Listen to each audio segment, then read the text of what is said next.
When it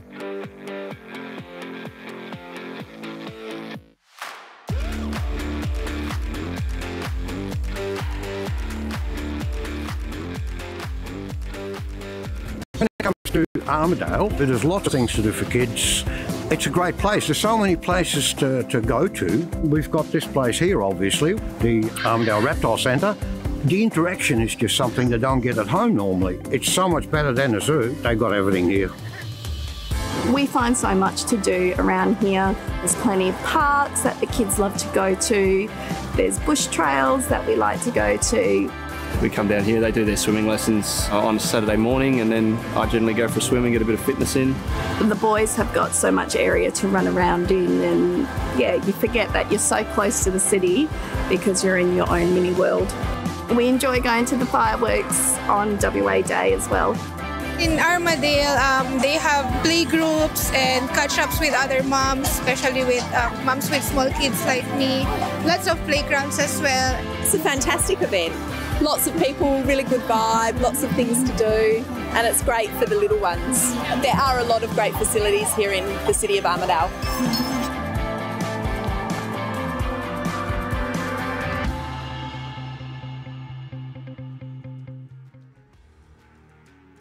Welcome back, Stuart. We're about to start racing in after that slight pause. So the under-17 women's quad sculls coming up next. Some tight racing, I'd expect, with a number of schools represented here as well.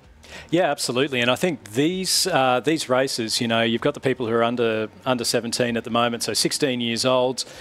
Give it another 10 years, they'll be in their mid-20s or so. So it's a really exciting time to be a younger rower in the lead up to the Brisbane 2032 Games. That opportunity, we keep going on about it. Australia's never won a home Olympic gold medal, the chance to be the first.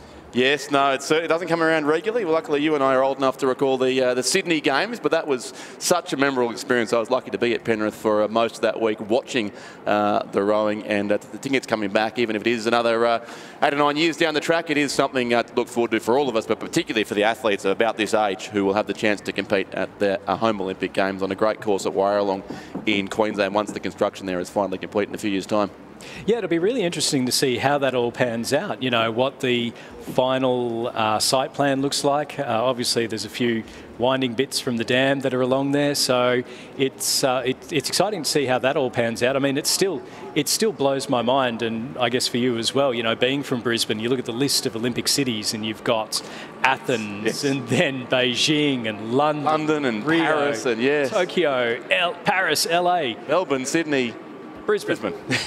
Olympic football at Toowoomba. It's exactly, yes. No, it'll be a different experience, but it'll be great for South East Queensland. A bit like the Victorian Commonwealth Games I talked about with Lizzie before, held around the state of Victoria. This is the South East Queensland Games, so it's not just Brisbane, which is why the events are being shared around. And Warralong, where the rowing's on, is probably about some 45 minutes or so, I think, to the south-west of Brisbane, where the course will be. But we've got action on the course right now, or at least we're about to. We've got boats lining up on the course at the moment. The first heat of the under-17 women's Cox Quad Scull, the first of 6 heats, so a big field of entries here.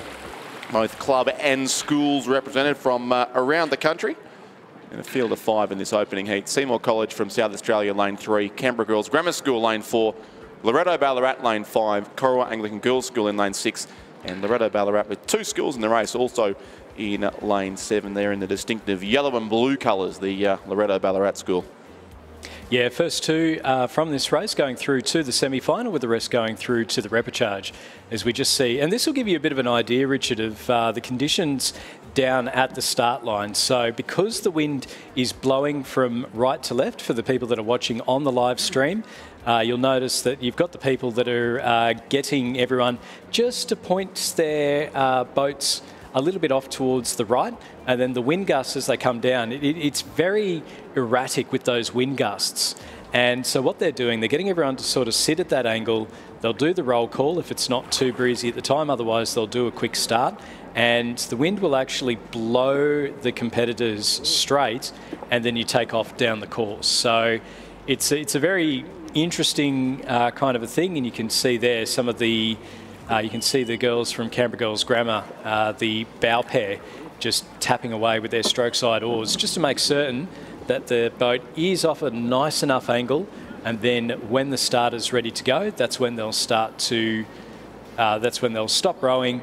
The boat will be naturally tipped around to be going straight, and then you take off down the course. So still a little bit of chop and wash that you can see there.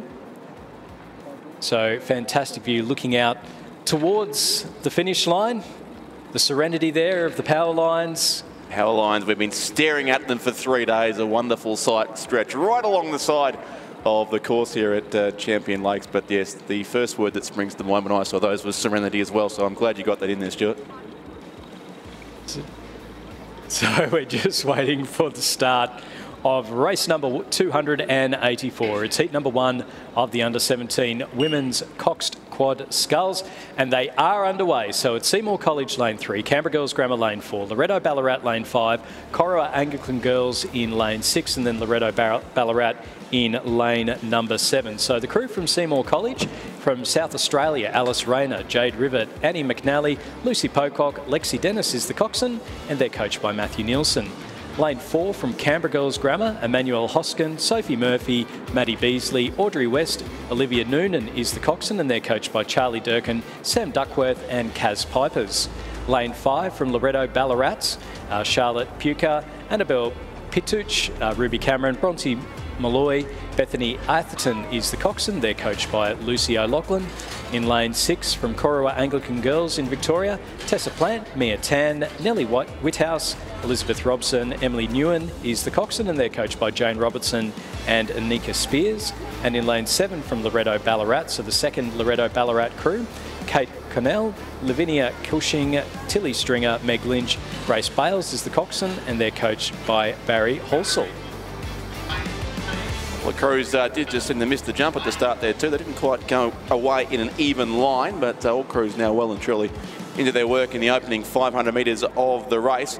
These two combinations from Loreto Ballarat. The lane 7 combination looks to be the higher ranked of the two. That was the crew that finished second in the Year 10 Quad Scull at the head of the schoolgirls in Geelong a couple of weeks ago. So of the two crews there from Loreto, that's the one I'd expect to be up with the leading crews, and they're in a pretty good battle with certainly Seymour College from South Australia over in lane 3, so on opposite sides of the course, and also Canberra Girls Grammar School in lane 4. Of course, we're back to heats racing now after a lot of semi-finals and repêchages today, which were seeded across from lane 7, but these heats are a random draw, so the leaders and winners can certainly come from anywhere on the course, and it does look to be on opposite sides. Loreto Ballarat on the eastern side, and the boat from Seymour College there in lane 3, in fact lane 4 that is, that's Canberra Girls Grammar School just leading Seymour College, but very close between those three as they went through the first 500 metres of the race.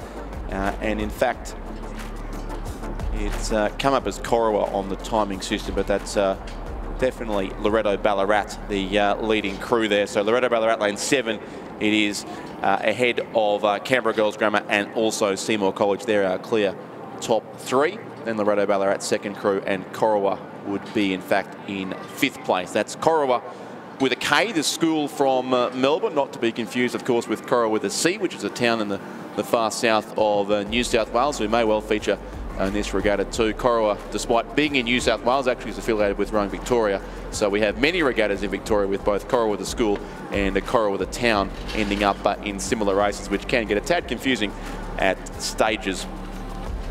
They're back in 5th place, the crew from Corowa in this particular race. It is certainly Seymour College and Canberra Girls Grammar School on one side, and Loreto Ballarat across on the other side of the course, our top 3. But only 2 will go through to the semi-finals here, so plenty of racing still to go in this first of 6 heats, a peak field of entries here in the under-17 Quad Scull. Yeah, absolutely. And the chance to go through to the repechage, really important, because if you do have that row that doesn't quite go out, you miss your start. It is tricky conditions, and it is really important with the way the conditions are, particularly down at the start, that you've got that timing, particularly in your crewed boats. You know, it's not necessarily who's rating the highest, it's who's got the best timing, who's got the best technique in really difficult conditions. Yes, and these relatively inexperienced rowers, under 17, so likely Year 10 students in most cases in these boats. So probably almost certainly their first visit to Champion Lakes, I would think. And then many of the crews certainly, I think, would have raced outside of their home city, their home state so far in their rowing careers, but a great chance here to take part in the Australian Rowing Championship for 2023, and Loreto Ballarat certainly showing out strongly now in the second 500 metres. They have gone out to a Clearwater lead, about a length and a half it would be, from Seymour College. It is now narrowly second ahead of Canberra Girls Grammar School. So that race on the western side of the course in the shadows of the power lines is the interesting one for second and third. Second gets a day off and a spot in the semi-finals, which will come on Friday for this event. And third and below will go through to repêchages tomorrow. So Loreto Ballarat and Seymour College from South Australia at this stage in the 2 qualifying spots. Yeah, 5 seconds between first and second. And that Loreto Ballarat crew over there in lane 7, just looking, you know, we talked about having that timing, and they're just looking really in control of what they're doing. It'll be interesting to see Canberra Girls Grammar, the crew in lane 4 up against Seymour College in lane 3. So they'll both be looking out at each other. Canberra Girls Grammar having the lead early on through the first 500 metres, and then Seymour College now seem to be getting into their rhythm. They've moved ahead through the 1500s. Or coming up towards the 1500, so moved ahead through the 1000 and just managing to take it. Looks like they're just getting ahead now of that Canberra Girls Grammar crew. But there is the repechage. There's always that chance of redemption. Indeed, yes. The second chance still there for the third, fourth and fifth place crews. And you do 1 to 2 with these crews spread out across the course, just how aware Seymour College and Canberra Girls Grammar are of the location of the Loreto Ballarat crew, which is probably out of vision now for those crews, being several lanes across the course and also seemingly substantially in front. But I assume they'd be aware they are racing for effectively one remaining qualifying spot if Loreto Ballarat stay where they are, and want the crew therefore to have to go to the repechage tomorrow. And just having a look at the crews as they come up towards the 1500 metre mark. So Loreto Ballarat in lane 7 still out in front and still looking really quite comfortable. But I think what's going to be interesting is to see how the second Loreto Ballarat crew over in lane 5 are going. So they look like they might have just made up a little bit of ground in that third 500 metres on Seymour College from South Australia and Canberra Girls Grammar in lane 4. So Loreto Ballarat coming through in first, second place Seymour College, and then we have seen that second Loreto Ballarat crew now just move ahead of Canberra Girls Grammar, just under a boat length between third and fourth. So Loreto Ballarat not without a chance of having it a 1 and 2 and both qualifying for the semi-finals of the under-17 women's Coxed Quad Sculls. Corowa Anglican Girls making up our field through the last 500 metres. So 6 seconds between first and second. Loreto Ballarat stroked by Meg Lynch, looking very comfortable over there in lane number 7. But then Seymour College, Loreto Ballarat in lane 5, stroked by Bronte Malloy, and Canberra Girls Grammar battling it out for that final qualification position. And there's a Division 2 crew from Loreto Ballarat over on the other side of the course. They did also finish second in their head of the schoolgirls final behind Melbourne Girls Grammar School. So both crews are silver medalists from the head of the schoolgirls from Loreto Ballarat at the win in Divisions 1 and 2, and certainly the Division 1 crew is pretty comfortably out in front here. The vagaries of the random draw, of course, have thrown these two crews from the same school together in the same heat. Loreto Ballarat probably has pole position of all the Ballarat schools with their boat shed literally on the finish line of the 2,000 metre Olympic course on Lake Wendouree that was used, as we spoke about the Olympics before, but back in 1956 the Melbourne Olympic rowing was of course in Ballarat on Lake Wendouree, where several of these schools do train. And it's Loreto Ballarat continuing to lead comfortably here. The second crew, as you mentioned, Stuart, is certainly making up some ground in a good charge for second place here. And Seymour College of South Australia over in lane 3 are trying to hold on to second now. They've seen off Canberra Girls Grammar School. They're back in fourth. And then Corowa Anglican Girls School in fifth place. But it's Loreto Ballarat certainly first and third. Seymour College sits in between those two. Should just be able to hold on to second place. But there's still a few strokes to go. Maybe it will be the Loreto Ballarat Quinella. Certainly the win will go the way of the lane 7 crew as they come across the line now and take out the first heat of the under-17 women's Cox Quad Scull. And they will indeed, I think, get the Quinella here, Loreto Ballarat. What a finish from their Division 2 crew, who comes across in second place by a canvas. So Loreto Ballarat first and second in the first heat of the under-17 women's Cox Quad Scull. Seymour College just miss out. They will go through to the repechage in any case, along with Canberra Girls Grammar School, and also in fifth the Corowa Anglican Girls School from Melbourne, who'll complete the field in a great race there to kick off our under-17 women's Quad Scull heats. Confirmation there, first and second going to Loreto Ballarat. So the crew in lane 7 stroked by Meg Lynch in first, and then the crew stroked by Bronte Malloy in second place, going through to the semi-finals, with the rest going through to the repechage, a winning time of 8 minutes 30.66. Race number 285 is underway, and it is heat number 2 of the under-17 women's Cox Quad Sculls, first and second through to the semi-final. Lane 3, Sydney Rowing Club. Lane 4, Furbank Grammar. Lane 5, Wendouree Ballarat. Lane 6, Commercial. And Lane 7, it is a Fremantle Bunbury Composite. So the crew from Sydney, Georgina Stevenson, Isabel Yardley, Amelia de Villiers, Grace Bennett, coxed by Matilda Marconis, and they're coached by Felix Dew and Lachlan Carter. Lane 4 from Furbank Grammar, Zoe Page, Sienna Thomas, Emily Grace, Poppy Dalton Morris, and coxed by Anastasia Gansos, coached by Sophia Bendel. Lane 5 from Wendouree Ballarat, Samantha Creeley, Mia McTeague, Zoe Wright, Mia Woodburn, Gemma Bridges is cox, and they're coached by Paul Blanchfield and Colin Purves. Lane 6 from Commercial Rowing Club, Rose Ricks, Poppy Yarsky, Lila Meredith, Sienna Becker, Sienna Roberts is the coxswain, and they're coached by David Vandas, Ross Batho and Gary Townsend. And then Lane 7 from Fremantle and Bunbury, Juliet Kelly, Charlotte Hanson-Naroy from Fremantle Rowing Club, Sophia Cross from Bunbury, Sina Metzger from Fremantle, Helena Herworth is the coxswain, and they're coached by Keely Atchison and Cameron Fowler. All West Australian combination there over in lane 7, but it's on the other side of the course, our race leaders, and it's Sydney Rowing Club, who are in a very close battle with Commercial over the opening 500 metres. They've now stretched out to about a 2-length lead, just under 6 seconds it is, between Sydney lane 3 and Commercial in lane 6, as they continue to go through the halfway mark of this race. 1,000 metres done with Furbank Grammar there in 3rd place. Wendouree Ballarat looks like we're 4th, and the Fremantle Bunbury All West Australian composite crew on lane 7 is in 5th position. So Sydney Rowing Club looking good for their lead at the moment. Just under 6 seconds between first and second through that first 1,000 metres, and then only a couple of seconds between a Commercial in second and Furbank Grammar in third. So another 6 seconds back to Wendouree Ballarat, and then the Fremantle Bunbury composite making up our field there. So again, Richard, we've seen with the timing of those crews, and again, it's just a very comfortable, controlled row from our leading crews. Yeah, exactly, doing just enough to qualify, and it does show great experience from these young crews to be able to not just go and race flat out for 2,000 metres and tire themselves out for what's no doubt a big few days to come. These women will be racing not just, I imagine, the under-17 events, but also the school events, which kick off, I think, tomorrow afternoon, our school races as well. So it is a big program for a number of these schools, and to get an easy-ish first row, not that any 2,000 metre race in these conditions, as you well know, is particularly easy, but at least they'll be able to reserve a bit of energy for later on in the regatta when the big races come around. So Sydney Rowing Club at the lead through the 1,000 metre mark, and we see there, it looks like Commercial Rowing Club from Queensland have made up a bit of ground in that third 500 metres. The championship quarter, if you will, and certainly Commercial have put in a bit of a push. So our two leading crews at the moment looking like they will qualify comfortably through the 500 metre mark. So Sydney Rowing Club still in the lead, and then it's probably a couple of boat lengths back to the Commercial Rowing Club in lane number 6. So then we've got some clear water. So it's about 11 seconds between first and second.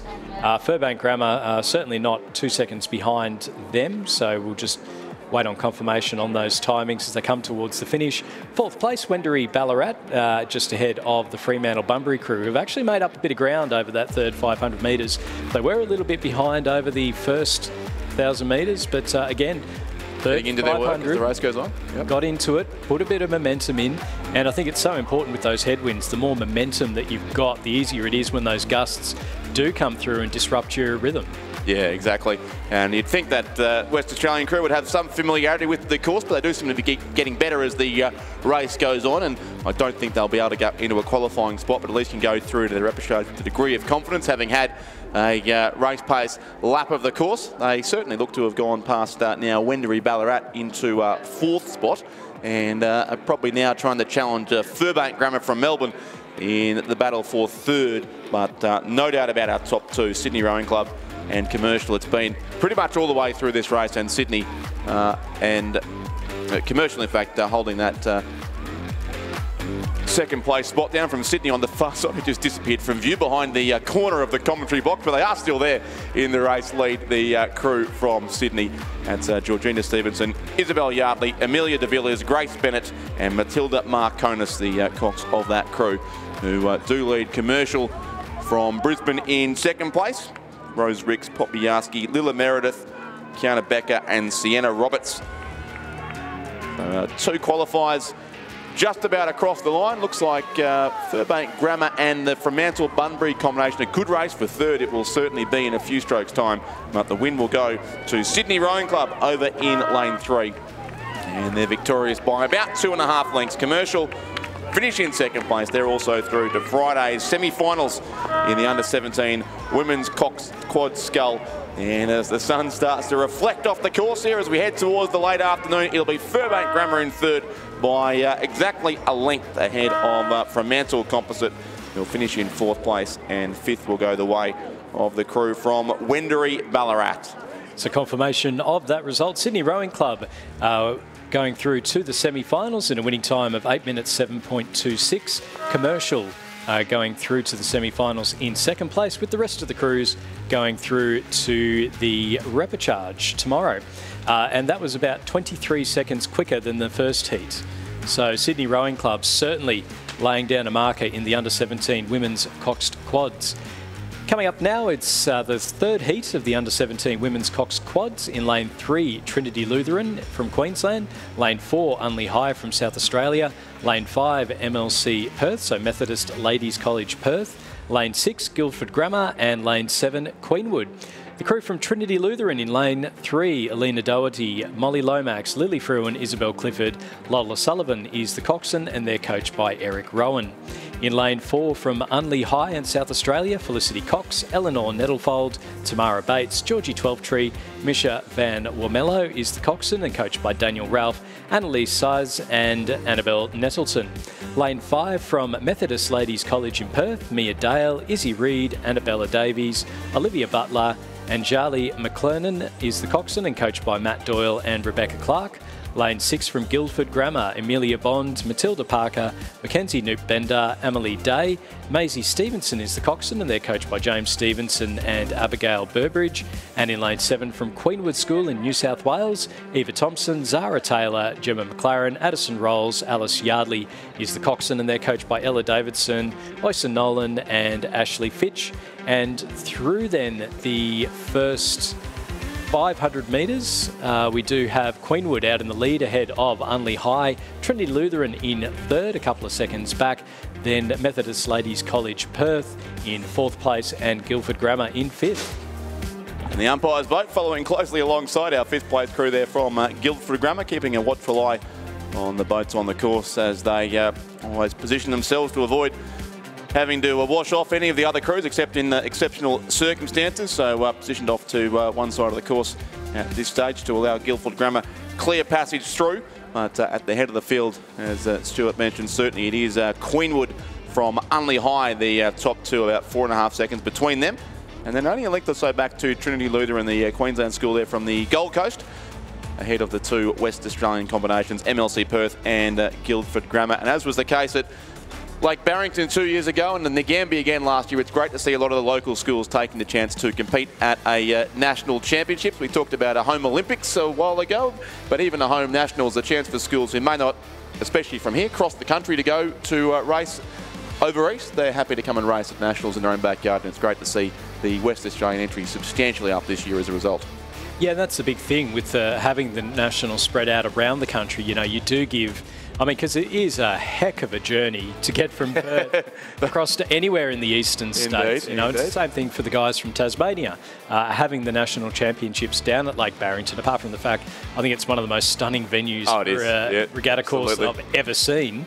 But certainly, you know, it gives the people that are from there, you know, you don't have to go across a ferry, you don't have to go across the Nullarbor, because it is, you know, to load up the boats, to get them all ready to go, to make certain that you know, nothing flaps around in the wind or that your boat covers don't come off. And it was a complete level of complexity that when you're used to just going between Canberra and Sydney, you're just not used to. It does seem, certainly a number of the Tasmanian schools that I saw for the first time, that regatta at Lake Ngambie, are still here and racing now in Perth 2 years later. So I think it did obviously inspire a lot of those local schools who, once they'd been to the Nationals once, wanted to keep going. And I don't have any figures to back this up, but I suspect the Tasmanian school entries are much higher now than they were 4 or 5 years ago at Penrith, because they hadn't had that experience with a nearby regatta. Yeah, and it had been so many years since the regatta had gone to other parts of the country. So yes, they locked it up in New South Wales for a long, long time. We did enjoy the years in Penrith, and we are hopefully going back there next year. But it is good to see other venues around the country host this regatta from time to time. It still beggars belief that, you know, we left in 2019 thinking, yep, we'll be back again. I had a room booked at Panthers for 2020 and I had to cancel that. And again last year when the floods came. So it's been unlucky, that's for sure. But how many of the 10 plagues of Egypt have we got left? There can't be many, surely. There can't be many. We've had, you know, floods, we've had fires, we've had plague. Yes, we've had a literal plague. It's just, yes, it's been an interesting few years, but...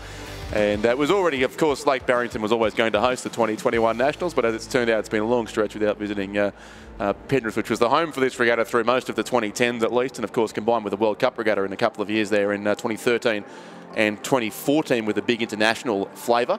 Yes, all things being as they now are, we are scheduled to race again at Penrith for the 2024 Australian Rowing Championship, so only 52 weeks to go. We can start the countdown very soon.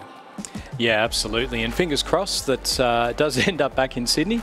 But if not, I'm sure they'll be able to find a venue somewhere around the country. Well, we know we can change the regatta with 12 days' notice. We've done that now, so it'll only get easier from here. But the Australian Masters Rowing Championships are on in Penrith too in early June, the dates for that regatta. So there is a big... National Championships, which was held in Ballarat last year as the Victorians dominated the hosting of both Nationals last year, but it will be back at Penrith this year for the Masters Rowing Championships as well. So just through the 1,500 metres, Queenwood Schools, out in the lead and 12 seconds between first and second. So the big thing will be whether or not they can go quicker than the Sydney Rowing Club crew that won the previous heat. So that previous heat was in 8:07:40. Queenwood have just gone through in 5:55. My simple maths says they're on track to do that, Stuart. They are well and truly on track to do that. Unley High from South Australia, they're sitting in second place, 12 seconds between them and Trinity Lutheran in third place, and then another 20 seconds back to MLC Perth and then Guildford Grammar from WA as well. So very well spread out field at the moment. It's like someone's got the Yahtzee dice out and scattered it across the course.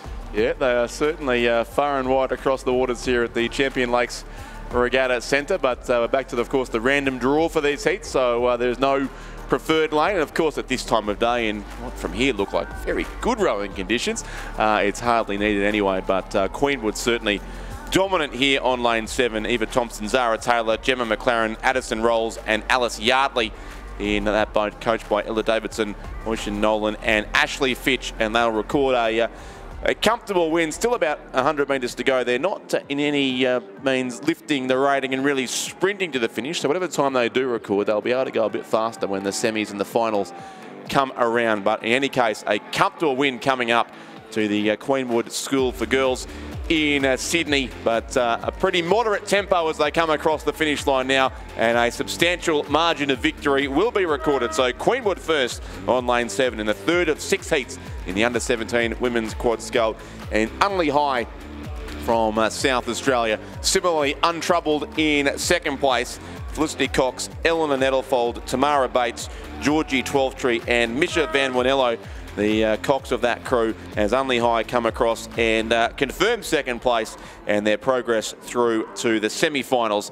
Next 3 crews to follow them home will be Trinity Lutheran from the Gold Coast in third place. Fourth will go to the crew from MLC Perth. It will be the 2 West Australian combinations next, and Guildford Grammar will finish in 5th position. So that winning time was 7:55:20, so it was 8:07:26 for Sydney Rowing Club in the second heat. And just to put things into a little bit of perspective there, so it was 17 seconds between first and second, Unley High, but that time for Unley High would have actually given them a very comfortable win in the first heat. So that or the wind has dropped substantially in the past 10 minutes that we've been able to have races, 23 seconds difference and then 12 seconds from heat to heat. Well, that's the interesting part about it. Because the wind is so gusty and because you get these random blocks that are absolutely messing with your rhythm and pushing up against your oars, you know, if you go through and you've got no gusts, you're going to be a lot quicker than the crew that goes through and has 3 or 4 gusts. Yes. The breaks to the rhythm that those gusts of winds can produce are certainly make a big difference, especially with these younger crews in the under-17 events. And you can just hear the locals cheering through the Guildford Grammar crew coming through in 5th place. So confirmation, a win for Queenwood, 2nd place to Unley High.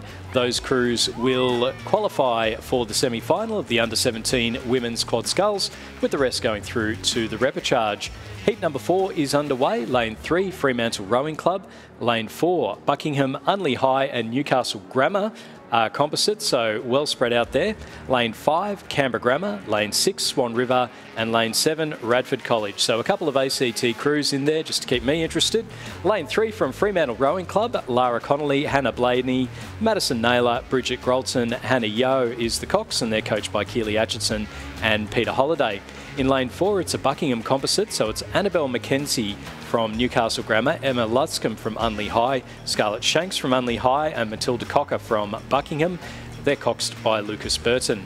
Lane 5 from Canberra Grammar, Kate Oliver, Holly Howard, Hannah Griffiths, Stella Robertson, Chamisha Dayajiwa is the coxswain, and they're coached by Kendall Brody and Alan Carey. Lane 6 from Swan River, Josie McCarthy, Sarah Hunt, Belle Burnett, Elsie Griffith, Anna Salfinger is the coxswain and coached by Lachlan van der Ven. And in Lane 7 from Radford College, Bonnie Hardy, Zoe Hickey, Audrey Potter, Jessie Palfreman, Stuart Ward is the coxswain and they're coached by Maggie Newton, Zoe Christophides and Gordon Marks. Very interesting composite crew there in Lane 4, Stuart. So Newcastle Grammar, obviously from New South Wales, Unley High School from South Australia and Buckingham Rowing Club from Hobart, all represented in a 3-state composite crew there. That's the Lane 4 combination. So that Lane 5 combination from Canberra Grammar, they were the winners of the under-17 Cox Quad Sculls at the ACT Junior Championships back in early March. So certainly plenty of wraps on that crew. They do look to be the leaders here. I'm not sure we have timing at this stage, but we can certainly confirm that it is the Canberra Grammar crew in the centre of the course who does lead this race. And then possibly that multi-state composite crew in second in a good battle with Radford College. So you'd be pleased to see, Stuart, the 2 ACT crews very much in at least the top 3 spots, and their closest challenge likely to come from that multi-state composite crew, Newcastle Grammar, Unley High and also Buckingham Rowing Club, who are on opposite sides of the course, so that should be an interesting race down over the final 500 or so metres between those two, but a big lead here to Canberra Grammar. Yeah, they've looked good all season down on Lake Burley Griffin, and you can just see them. Again, it's not trying to overcook it. The timing is fantastic. The catches are absolutely lovely. Technically a very good row coming through there from the Canberra Grammar crew.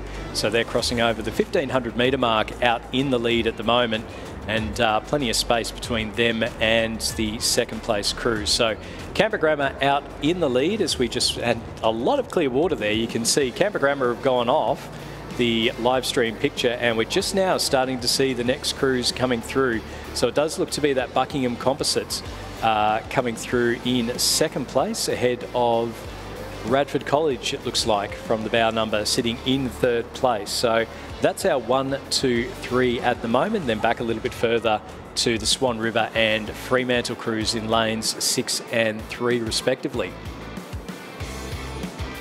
One crew certainly has been left a long way back than they are. In fact, now behind the umpire's boat, that is Swan River, I think, lane 6. But still gaining some valuable Nationals experience here on the home course. The Swan River combination, also Fremantle over in lane 3. They would sit in a clear 4th spot. But interest still in second, with 2 crews on either side of the course. There was over a length between them with 500 to go. Buckingham Composite in 4 and Radford College lane 7. But Canberra Grammar School out in front. This is a very strong performance from the crew of Kate Oliver, Holly Howard, Hannah Griffiths, Estella Robertson and Chamisha Dayojiwa, coached by, of course, Kendall Brody and Alan Carey. And they sit very comfortably in front and can enjoy the race for second, which would be, again, a challenging one for these inexperienced crews with so many lanes between the two for Radford and Buckingham Composite to keep an eye on the other crew without turning their heads from side to side and affecting the balance and the run of the boat, which is always the temptation in school rowing, of course, to have a look at the opposition rather than just rowing faster than them. Well, that's what they've got the coxswains there for. I tell you what, though, the Buckingham Composite, I mean, they are scattered 3 sheets to the wind geographically, but they're coming together and rowing really well. I'm thinking they may have trained once or twice, this crew, because if they just got in the boat as a scratch crew and gone out to race, they're rowing extremely well. So Canberra Grammar just coming up now. They'll go through and take the win in heat number 4 of the under-17 women's Coxed Quad Sculls. So no timings up on the screen at the moment. Coming through in second place, it will be that Buckingham Composite crew. So that's Buckingham, Unley High and Newcastle Grammar. They'll also qualify for the semi-finals. And finishing in second place, coming through in third will be the crew from Radford College down in the ACT, and then they'll finish ahead of Fremantle Rowing Club in lane number 3 and Swan River in lane number 5. So a strong start to finish win there for Canberra Grammar. Moving on to race number 288. It is heat number 5 of the under-17 women's Cox Quad Sculls, first and second through to the semi-final. Lane 3, Gippsland Grammar. Lane 4, Canberra Girls Grammar. Lane 5, Radford College. Lane 6, Melbourne Girls Grammar. And lane 7, Pernhoss from WA. So the Gippsland Grammar crew of April Harrison, Scarlett Tavaski, Ella Durand, Tilly Fox, coached by Nick Bartlett and Casey Jobling. So no Cox listed on what we've got for that crew. Canberra Girls Grammar in lane number 4. That's Ash Watts, Emily Walker, Sophie Frost, Isabel King, Eliza Miller is the coxswain, and they're coached by Charlie Durkin, Sam Duckworth and Kaz Pipers. In lane 5 from Radford College, Amber Smith, Zara Turner, Coco Gunther, Emily Brennan, Jude Barlin is the coxswain. They're coached by Maggie Noonan, Zoe Christophides and Gordon Marks. Lane 6 from Melbourne Girls Grammar, Rose Key Tilly, Lucy Munro, Annabelle Guthrie, Rose Anderson and Phoebe Paul as the coxswain. And in lane 7 from Pernos, it's Jessica Fersman, Imogen Crane, Millie Rose, Tessa Delroy, Tabiso Mabuti is the coxswain, and they're coached by Leslie Dean and Robert Forsyth. So through the first 500 metres, it was Canberra Girls Grammar leading Gippsland Grammar by just under a second, and then another 2 seconds back to Radford College, Melbourne Girls Grammar in 4th and Pernos in 5th place. So Canberra Girls Grammar and Canberra Grammar, obviously different schools in the ACT, Stuart? Yeah, that's right. So Canberra Grammar were just, a lot of people still call them boys grammar and girls grammar, but Canberra Grammar a few years ago did make the decision to go co-educational.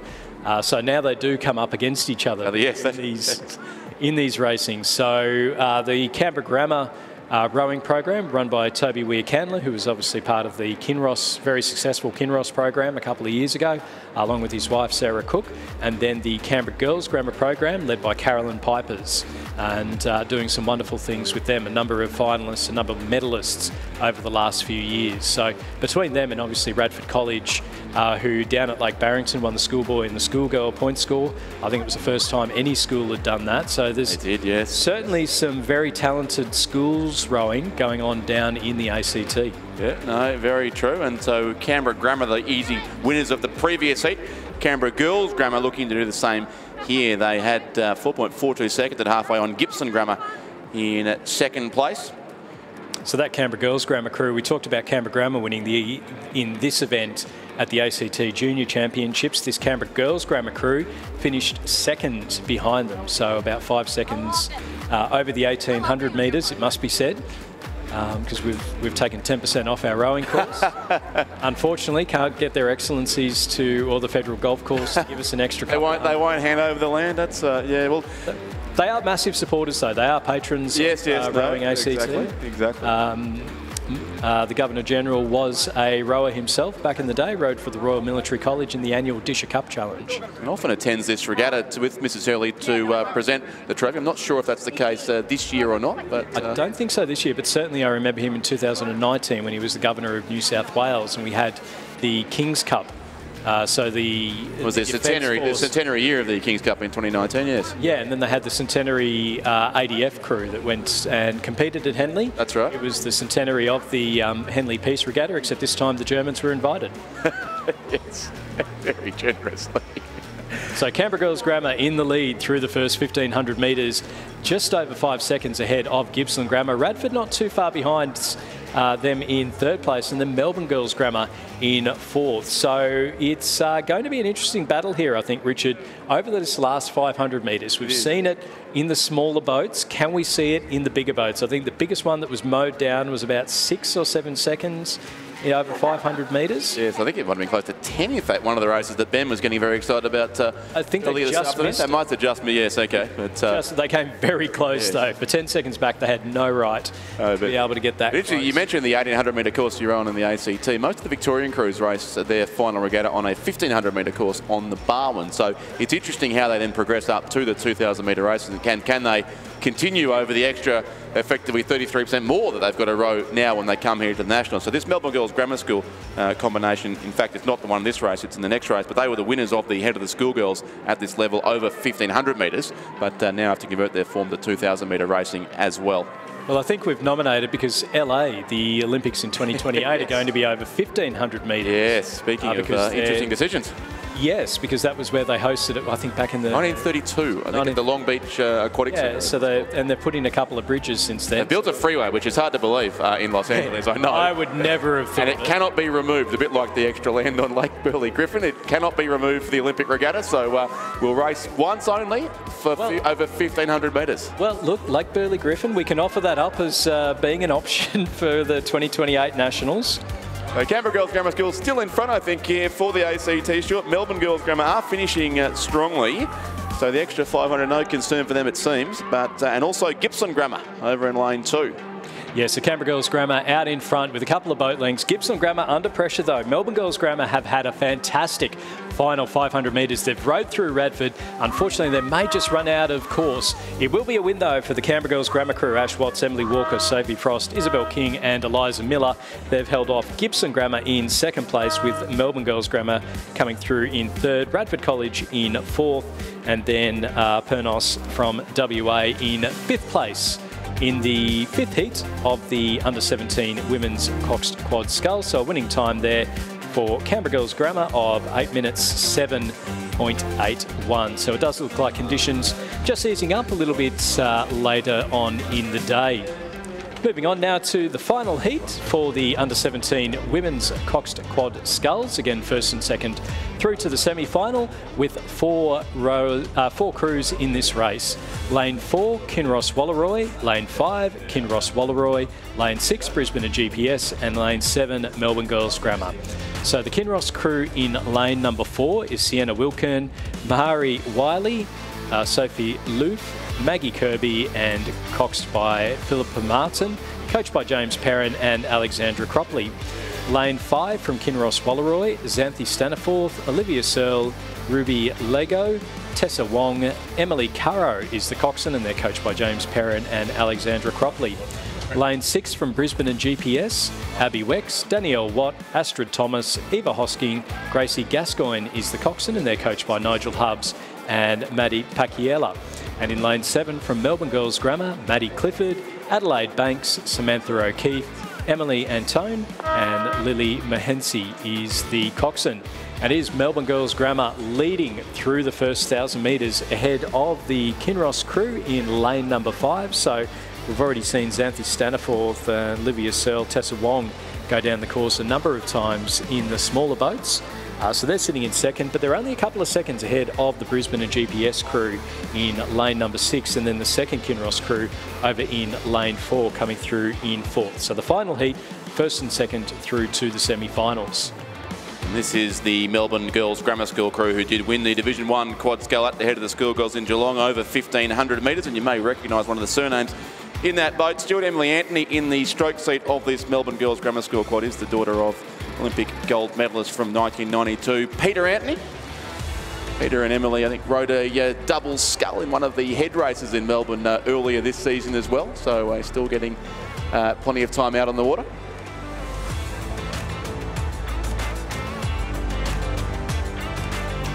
But Melbourne Girls Grammar School, the leaders here by 5.6 seconds it was after 1,000 metres. They're about to go through the 1,500 metre time point as well.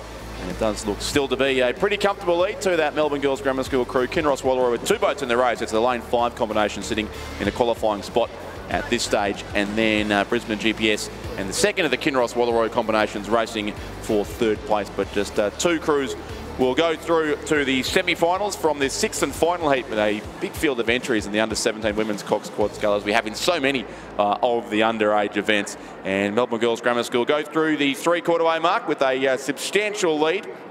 Again, looks set to do a time that is quite a fair way under 8 minutes, so that will put them up with the fastest crews, certainly, from this big field as we move through to the semi-finals to follow in 2 days and the repechage tomorrow. But Melbourne Girls Grammar School by 7 seconds, 7.03 seconds over Kinross Wallaroi in 2nd place. That's the combination from Kinross of Sienna Wilkin, Mahari Wiley, Sophie Welf and Philippa Martin. Then Brisbane and GPS 3rd, Abby Wex, Danielle Watt, Astrid Thomas, Eva Hosking and Gracie Gascoigne. And Kinross in 4th, Zancy Staniforth, Olivia Searle, Ruby Ligo, Tessa Wong and Emily Caro, the Cox of that crew. Both the Kinross crews coached by James Perrin and Alexander Cropley. In fact, I think they're the other way around from what I read out there too. It's the Kinross crew in lane 5 that is in the qualifying spot. The crew with Tessa Wong in the stroke seat. So they're the ones likely to go through here. But Melbourne Girls Grammar School looking pretty good out in front. Yeah, and setting a cracking pace through that first 1,500 metres, 5:47. So we talked a little bit earlier, it was as I go back through all the notes, it was the Queenwood crew that did a 7:55.20, even though they eased up towards the end of that particular race. So this Melbourne Girls Grammar crew certainly on pace to be able to match them. So plenty of clear water between themselves and the 2nd place Kinross Wallaroi crew in lane number 5. So that's the crew stroked by Tessa Wong, and then back a couple of boat lengths to the Brisbane and GPS crew in lane number 6, then the 2nd Kinross Wallaroi crew in lane number 4. But coming up towards the finish line now, Melbourne Girls Grammar, they've led from start to finish, looked quite comfortable the whole way through. They'll go through and qualify for the semi-final in a time of 7:42.9. That is easily the fastest that we've seen throughout the heat. So definitely looks like conditions are easing up, but also a very impressive row. 2nd place will go to Kinross Wallaroi in lane number 5. So that's a crew stroked by Tessa Wong, and they finished about a boat length ahead of Brisbane and GPS in lane number 6. Then the 2nd Kinross Wallaroi crew in 4th. So Melbourne Girls Grammar and Kinross through to the semi-finals in the under-17 women's Cox Quad Sculls. Yeah, great effort there from Melbourne Girls Grammar School, certainly by far the fastest of the qualifiers from the 6 heats of the under-17 women's Cox Quad Scull. We move on to the under-17 men's event, Stuart, and I'll leave you in the capable company of Chris McCarthy and talk to you again tomorrow. Our thanks to Richard Dorstein for his commentary throughout the day. Heat number 1 of the under-17 men's Cox Quad Sculls, 1st and 2nd through to the semi-final, with the rest going through to the repechage. In lane 3 from St Patrick's College, lane 4 Scotch College Adelaide, in lane 5 Aquinas College from WA, lane 6 Trinity College from WA, and in lane 7 it is a Hunter Valley Grammar, Essendon and Bundaberg composite. So again, we've got a well spread out composite crew. St Patrick's College in lane number 3, Lockie Belleville, Harrison Grant, Hugh Jackson, Henry Reiner and Harry Lester is the coxswain, and they're coached by Craig Murfitt. Lane 4 from Scotch College Adelaide, Mitchell Lucas, Oscar Cattell, Max Brammy, Patrick Keenan, James Appleby is the coxswain, and they're coached by Andre Pistonik and James Sapelt. Aquinas College in lane number 5, crew of Jared Mackay, Oliver Williams, Andy Lance Robson, Ashton Smith and Max King is the cox. Lane 6, Trinity College here in WA, Charlie Hampson, Isaac Boston, Jack Hansen-Naroy, Jay Siner. Matthew Collins is the coxswain and coached by Tim Kelly and Matt Watson. And in lane 7, it's Logan Cavill from Bundaberg, Reese Davey from Essendon, Vaughan Henderson from Hunter Valley Grammar, Luke Purdy from Hunter Valley Grammar, Moira Garrity is the coxswain, and they're coached by Odin McIntosh, Grant Williamson and Rodney Dick. As we welcome Chris McCarthy back to the commentary. Thank you, Stuart. It's shaping up to be a lovely afternoon out here at Champion Lakes, and as we see the crowds begin to surge for the school events, and you can see that Hunter Valley Grammar composite crew sitting there in second place. That the Hunter Valley Grammar members of that one, Vaughan Henderson and Luke Purdy, those two we saw performing particularly strongly in the under-17 double scull earlier this afternoon with a really strong race. They had to come back from a late challenge in the last 500 metres. So those boys already with a race under the legs today and making fine work of it out there as the crew make their way through the third 500 metres in this first heat of the under-17 men's cock squad.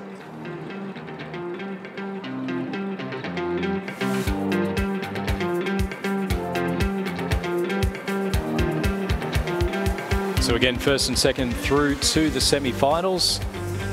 And nice even battle going on here as they're coming up towards the 1500 metre mark. So there was less than a second, as you mentioned, between first and second. St Patrick's College in Victoria and the Hunter Valley Grammar Composites. Crews from the opposite side of the course as well this afternoon, Stuart, which is something that we have not seen too much of all day. And so that Hunter Valley Grammar School in the favourable lane 7, and then the St Patrick's College crew in lane 3, really holding it to them and have led for the better part of the race. And as we see them come through the 1500 metre mark, and see that lead has narrowed to just about half a boat length, so margin 2.97 seconds. I'd suggest it's actually a bit tighter than that at the third 500. So 500 metres left to see what Hunter Valley Grammar can do, although top 2 qualifying through to the semi-finals. So they will know that their spot is reasonably safe with a margin of 8.4 seconds back to the Scotch College Adelaide in lane 4, Trinity College in 4th place, and Aquinas College from WA crossing line, rounding out the field there at that third timing point. So St Patrick's College out in the lead ahead of Hunter Valley Grammar Composites. So, I mean, they've done well to get people from Newcastle, Melbourne and Bundaberg all in the same crew together. Yeah, it does make me wonder how maybe they trained, but might have been a last-minute combination come together, and a little bit of training at the Regatta Centre and see how they've gone, which, if that is the case, they're doing a mighty fine job, really challenging the early race leaders of St Patrick's College on the far side of the course, the near side of the course if you're joining us on the live stream at home, the far side of the course for the vast majority of us here at Champion Lakes. And interesting, you can just see on the footage at the moment, the white picket fence is being set up because we have the first of our medal presentations tomorrow. So the finals starting to happen here at Champion Lakes for the 2023 Australian Rowing Championships. It is tight. It's tight coming up to the line. It was definitely the crew from St Patrick's who have led all throughout the race, and Hunter Valley Grammar Composite on the near side of the course, really bringing it to them as I stare directly into the sun to try and see what is going on. But it does look like the Hunter Valley Grammar Composite crew. They've already had a few races down the course this afternoon, and they've just edged out to a half a boat length lead. They'll come across the line in first place. St Patrick's in second place. Those two will be through to our semi-finals. And then the remainder of the crews will progress to the repechages, and we'll get a chance to fish again. The first of those crews will be Scotch College Adelaide, crossing the line just now. Trinity College from WA will cross the line in 4th place, and Aquinas in 5th. So confirmation there, the winning crew, the Hunter Valley Grammar, Essendon and Bundaberg Composite in first place. St Patrick's College in second. They'll go through to the semi-finals, with the rest going through to the repechage. Winning time, 7 minutes 19.99. Heat number 2 is underway. That's race 291, first and second through to the semi-final. Lane 3, St Augustine's. Lane 4, Rockhampton Fitzroy. Lane 5, Gippsland Grammar. Lane 6, Bunbury Composite. And Lane 7, Canberra Grammar. So Lane 3, the crew from St Augustine's, Will Dawson, Miles Nicholas, William Pender, Max Tancred, Henry Goldsworthy is the Cox, and they're coached by Bjarne Ungermak. In Lane 4 from Rockhampton Fitzroy Rowing Club, Nicholas Thompson, Jai Ol, Tristan Vesey, Harry Brand, Layla Struthers is the coxswain, and they're coached by Kim and Bonnie Byrne. Lane 5 from Gippsland Grammar, Lagan Joshi, Blake Fairweather, Hagan Cook, Samuel Reynolds, Lachlan McCall is the coxswain. Lane 6, it's a Bunbury Fremantle composite. So from Fremantle Rowing Club, we have Rockland Braddock and Kit Mueller. And from Bunbury Rowing Club, we have Alexander Clements and Eckhard Bosman. Lucy Holmes is the coxswain, and they're coached by Kevin Neville and Cameron Fowler. And in Lane 7, from Canberra Grammar, Ethan Murphy, Cameron Schmidt, Nicholas van der Walt, Lucas McLean, Joshua Heyman is the coxswain, and they're coached by Beth Bryan and Ben Johnston. So coming up now towards the 1500 metre mark, so we'll just see if we can get some timing out on that one. But that Canberra Grammar crew, very talented crew. Joshua Heyman, the son of Brett Heyman, who was the coxswain of the men's 8 in the 2000 Olympics. You are so full of just the best trivia, aren't you? It's all ACT trivia. It's all ACT trivia, isn't it? Of course.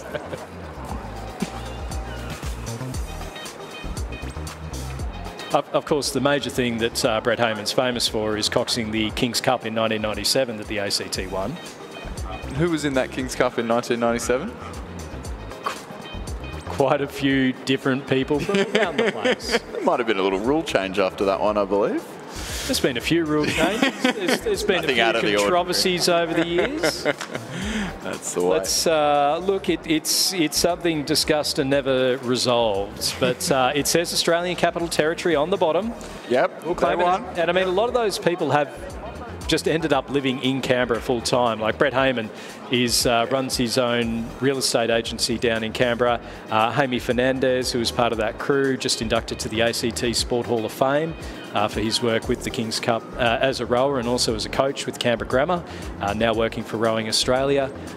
Craig Jones was a local from Canberra as well. So there were quite there are people, certainly they may not have originally been from the ACT, but they've certainly set up shop in the ACT. That was the punishment, right? They had to stay. Moving along. Apparently there's some racing happening and it looks like we're just missing a little bit of timing, but the crew on the near side of the course is the Bunbury Fremantle composite in lane number 6 do look to have held the ascendancy through the vast majority of this second heat of the under-17 men's coxed quad scull. They'll be looks like they'll be trialled in second place by the crew from St Augustine's on the far side of the course.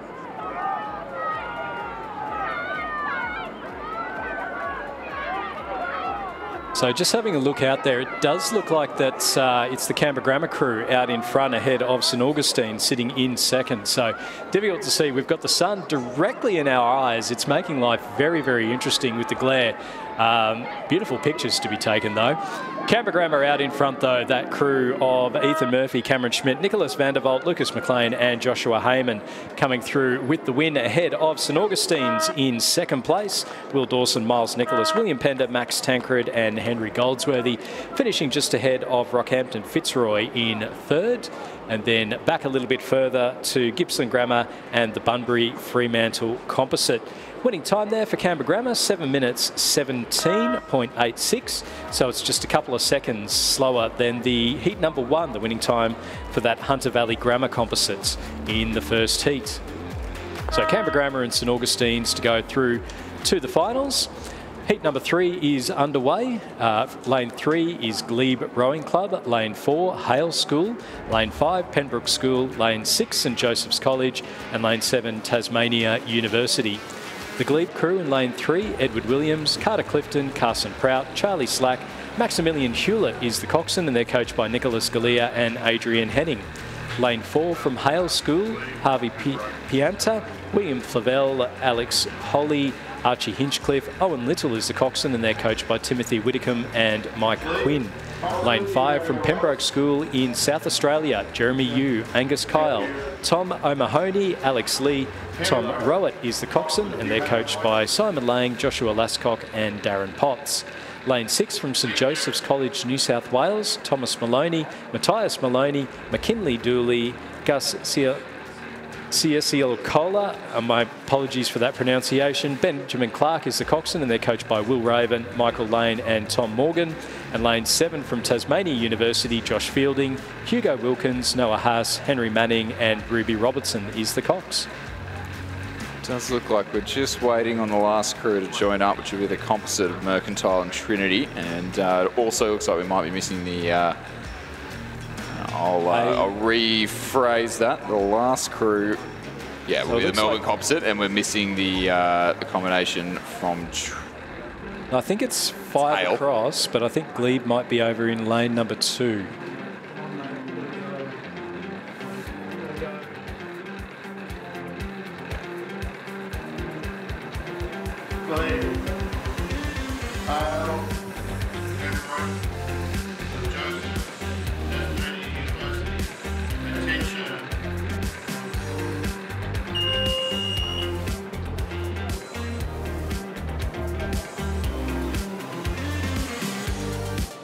I'm just getting a little bit confused over the start. It looks like we've had a crew move over an extra lane. Glebe just relishing that extra challenge of lane 2 over lane 3, but it's up for them to decide. It's that crew of Edward Williams, Carter Clifton, Carson Prout, Charlie Slack, Maximilian Hewlett, their coxswain.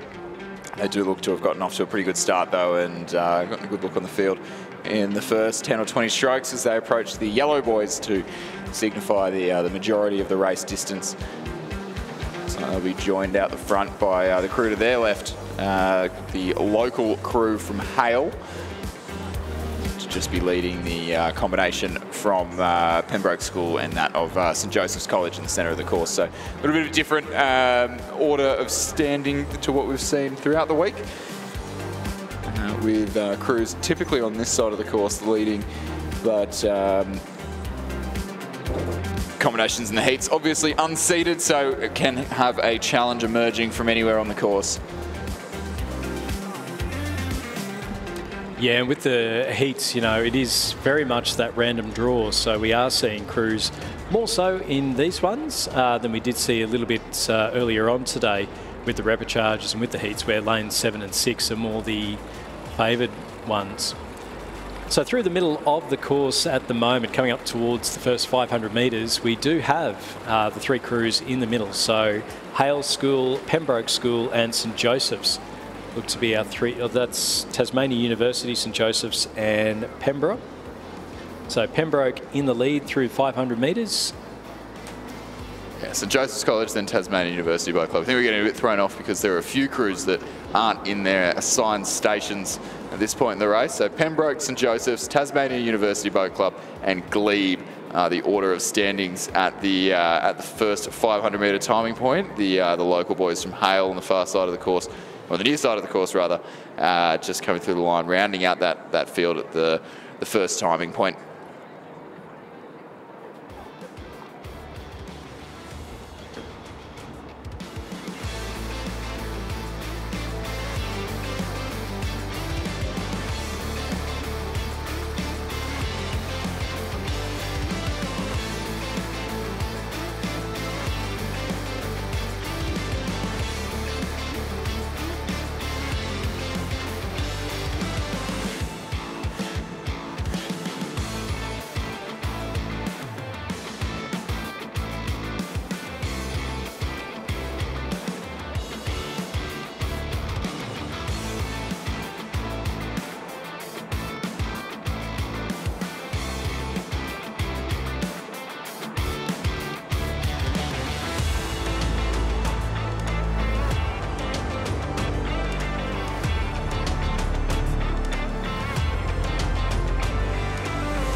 Seeing some great racing unfolding here in the third heat of the under-17 Cox Quad Scull. First 2 will progress straight through to the semi-final. And at the moment, we're seeing St Joseph's College coming through at the halfway point, edging their noses in front. They were sitting back in third at the first 500 metres, so settled into their rhythm nicely and just got their bow balls in front of Pembroke School, sitting in second, and Tasmania University Boat Club 1.55 seconds behind that. I dare say the margins were close. It looked like all 3 crews within a boat length of each other at the halfway point. So some great racing to come here in this third heat of the under-17 men's Cox Quad. Glebe just trailing back a little by about 10 seconds in fourth, and Hale back in fifth. A few names in this one that we have already seen down the course this afternoon. I know that most of the boys in that Tasmania University Boat Club combination racing in the double sculls earlier this afternoon, and making pretty good work of it as well, qualifying through to the finals on Friday. So these boys looking to do the same in their bigger boat combinations. Yeah, and only less than a boat length between first, second and third, so through that 1,000 metres. So the key thing is, and it just looks like the Tasmania University guys may just be dropping off as we're looking at the footage as they're coming down the course, but certainly not much between them. First and second going through to the semi-final, with the rest going through to the repechage. So will be interesting to see who has the lead and who's able to hold it as they get into that clearer water post the 500 metre mark. It does look like St Joseph's are out in the lead at the moment, and it looks as though they're pulled about a boat length clear of Pembroke School in lane number 5 and Tasmania University in lane number 7, but not much between second and third. So it's a boat length from St Joseph's down to Pembroke School, and then another half a boat length back to Tasmania University over in lane 7. Then we do have a bit of a gap between them and Glebe in 4th place, and then Hale School coming through in 5th through the 1,500 metre mark in the third heat of the under-17 men's quad sculls. Yeah, so Tasmania University just still sitting within striking distance of Pembroke School there. Coxon will be able to feel like she can just reach out and grab the stern of that Pembroke boat to her left-hand side. And as I mentioned, these boys already with a few races under their legs. They'll be wanting to avoid having to add another one to the list by adding having to go through a repechage in the under-17 Cox Quad. St Joseph's definitely with the momentum and moving through the field, and they'll be our likely race leaders, and almost certainly qualifies directly through to the semi-final. Pembroke School trailing them well and have hung on and maintained a little bit of contact, and Tasmanian University Boat Club just looming in that red hull in the centre of the course and starting to make a move. It does look like they're lifting their rating and trying to make an attack on the crew from Pembroke on their right-hand side. It'll come right down towards the line in this third heat of the under-17 men's quad scull. St Joseph's College just over a boat length ahead of the field now.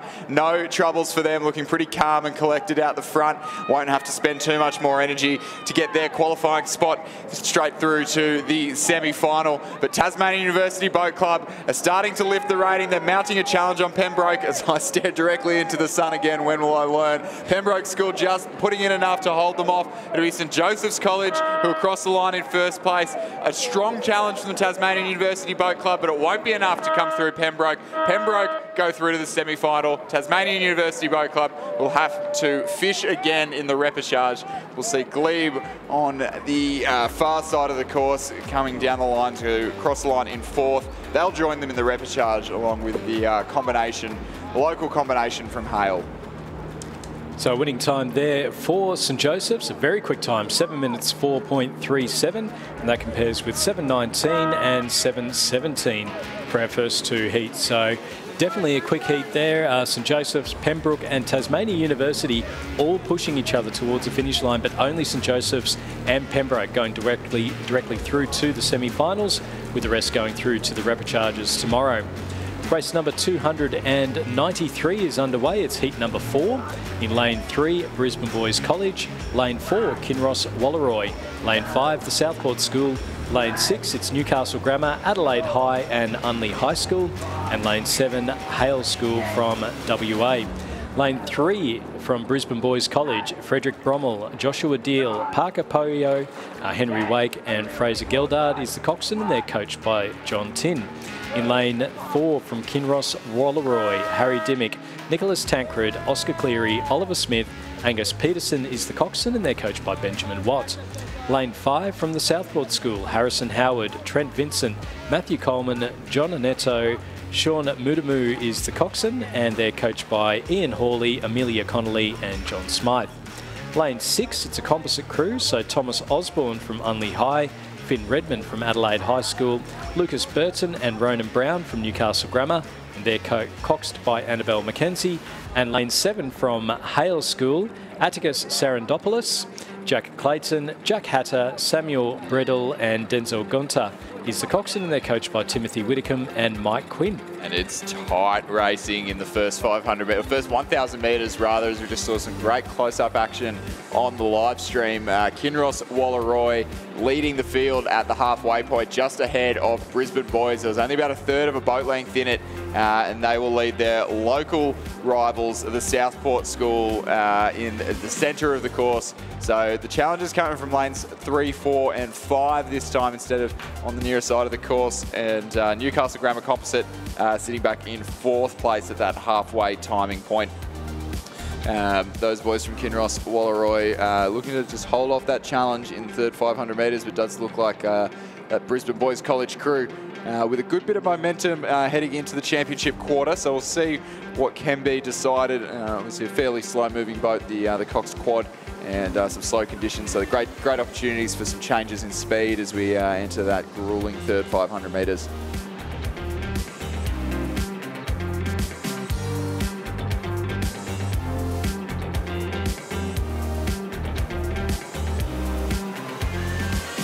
Kinross Walleroy and Brisbane Boys battling it out a little bit further back to the Southport School and Newcastle Grammar and Hale School making up our field as we see them now coming up towards the 1,500 metre timing point. So it does look to be Kinross still out in the lead ahead of Brisbane Boys College, and the Southport School possibly closing in a little bit.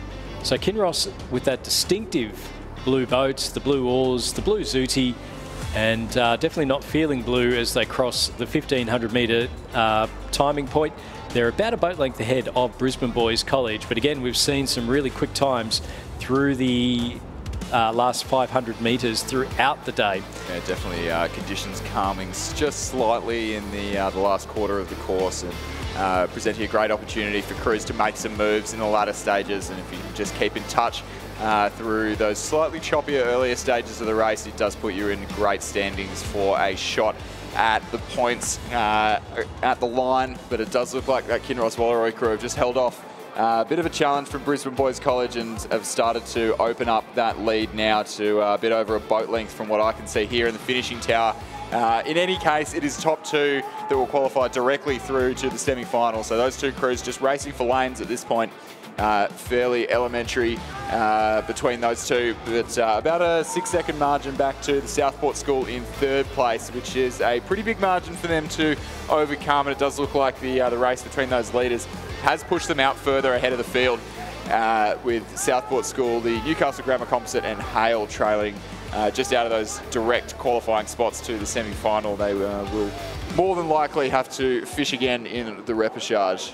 Yeah, this Kinross Walleroy crew were the schoolboy Year 10 Cox Quad winners at this recent Head of the River up there in Penrith. So certainly showing their class here in heat number 4 of the under-17 men's quad sculls. So all the way from Orange out to Perth. A few big strokes to go, and Kinross Walleroy should qualify in first place out of heat number 4 ahead of Brisbane Boys College. So a bit over a couple of boat lengths between first and second in the end there. So a win there for Kinross Walleroy. Second place going to Brisbane Boys College over in lane number 3. And now coming through in 3rd place will be the Southport School. And then they'll finish ahead of the Newcastle Grammar Composite and then Hale School making up our field. So confirmation there, Kinross Walleroy first place, Brisbane Boys in second, and they have qualified for the semi-finals of the under-17 men's Coxed Quad Sculls. We have race number 294, it's heat number 5, the Coxed under-17 men's Coxed Quad Sculls. Pulteney Grammar in lane 3, Trinity Grammar in lane 4, Prince Alfred College in lane 5, Radford College in lane 6, and a Mercantile Trinity College Composite in lane number 7. Pulteney Grammar crew in lane 3, Joshua Zhang, Sio Hanlon, Sam Williams, Zach Parrish, William Thompson is the coxswain, and they're coached by Kyle and Nicole Schoonby. In lane 4 from Trinity Grammar, Matthew Rigby, Patrick McKerney, David Morris, Carter Beamish, Sam McDonald is the coxswain, and they're coached by Jackson Harrison and Lachlan Goller. Lane 5 from Prince Alfred College, Isaac Evans, Marco Worth, Milo Katsaros, Angus Fremantle, Tiago Barlow is the coxswain, and coached by Amanda Tidswell and Mitchell Moore.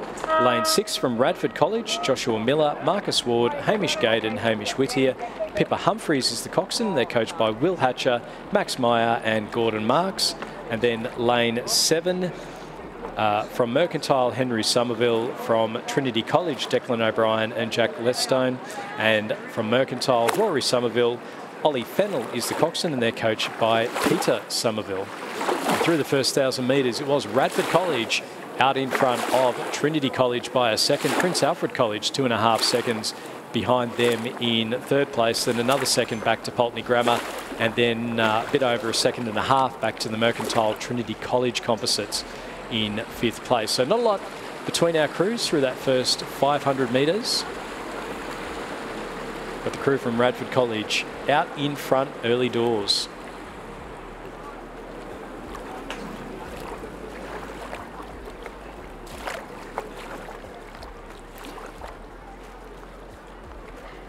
So the Radford College crew did finish third at the ACT Championships behind 2 of the Canberra Grammar crews. So looking forward to seeing those Canberra Grammar crews come down a little bit later on.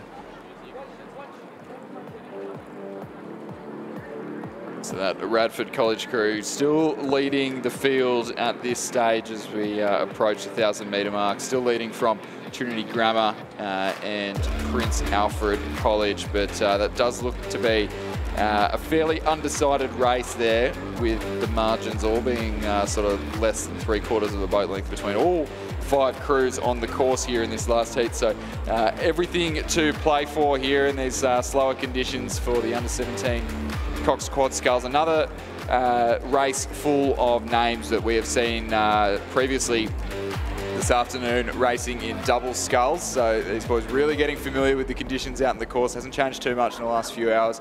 But Radford College just pushing out to close to a 2 boat length lead really over Trinity Grammar, just pushing in front of Prince Alfred College for second. So top 2 straight through to the semi-final.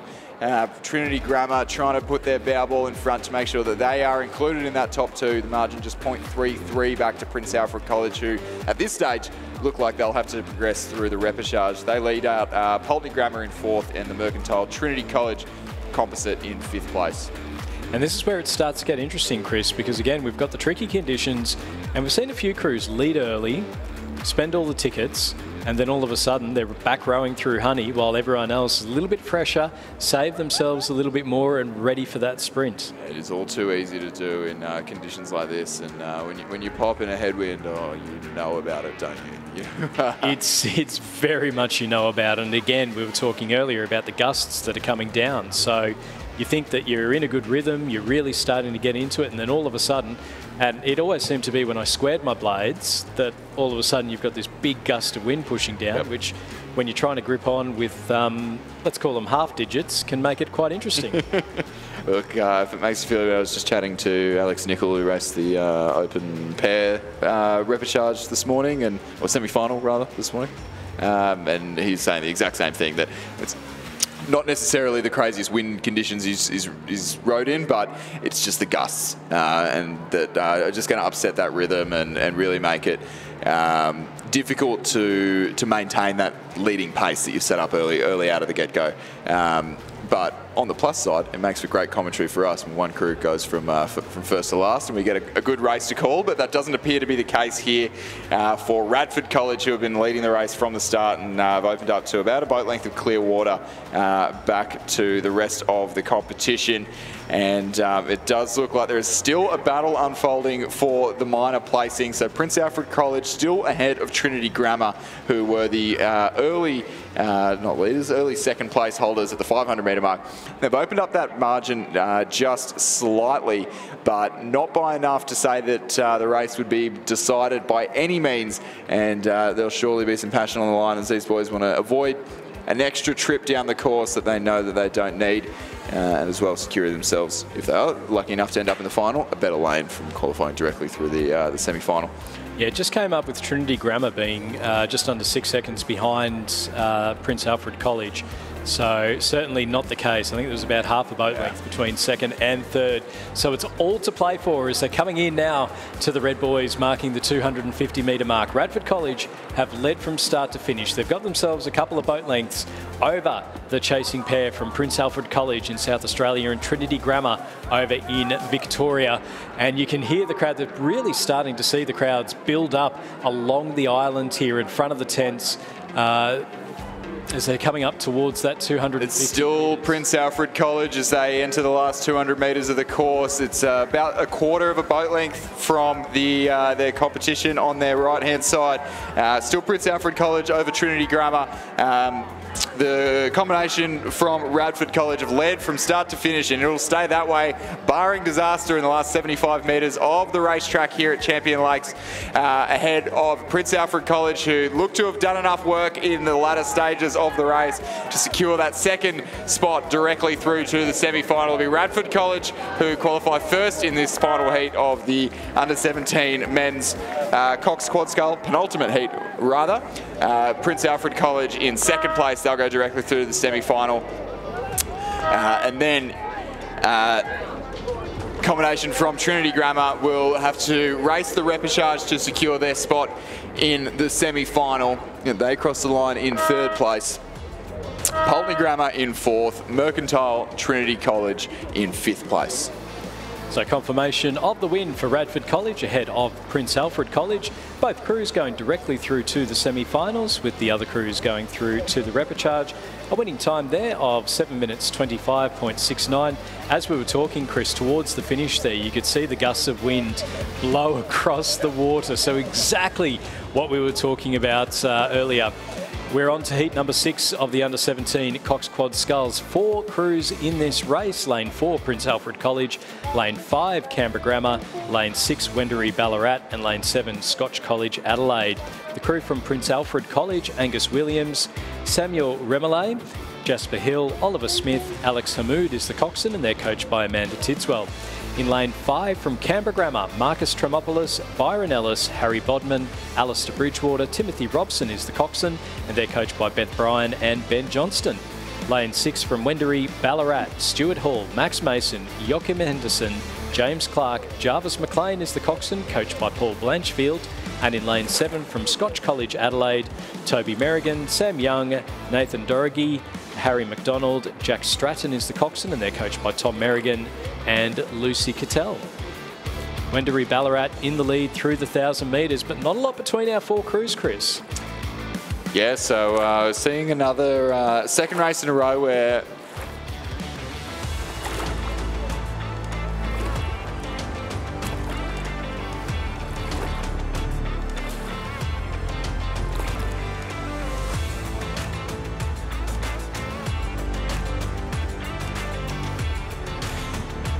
So seeing Wendouree Ballarat leading through the 1,000 metre mark. Scotch College from Adelaide in second place, and only just narrowly over the crew from Canberra Grammar. Prince Alfred College in fourth place.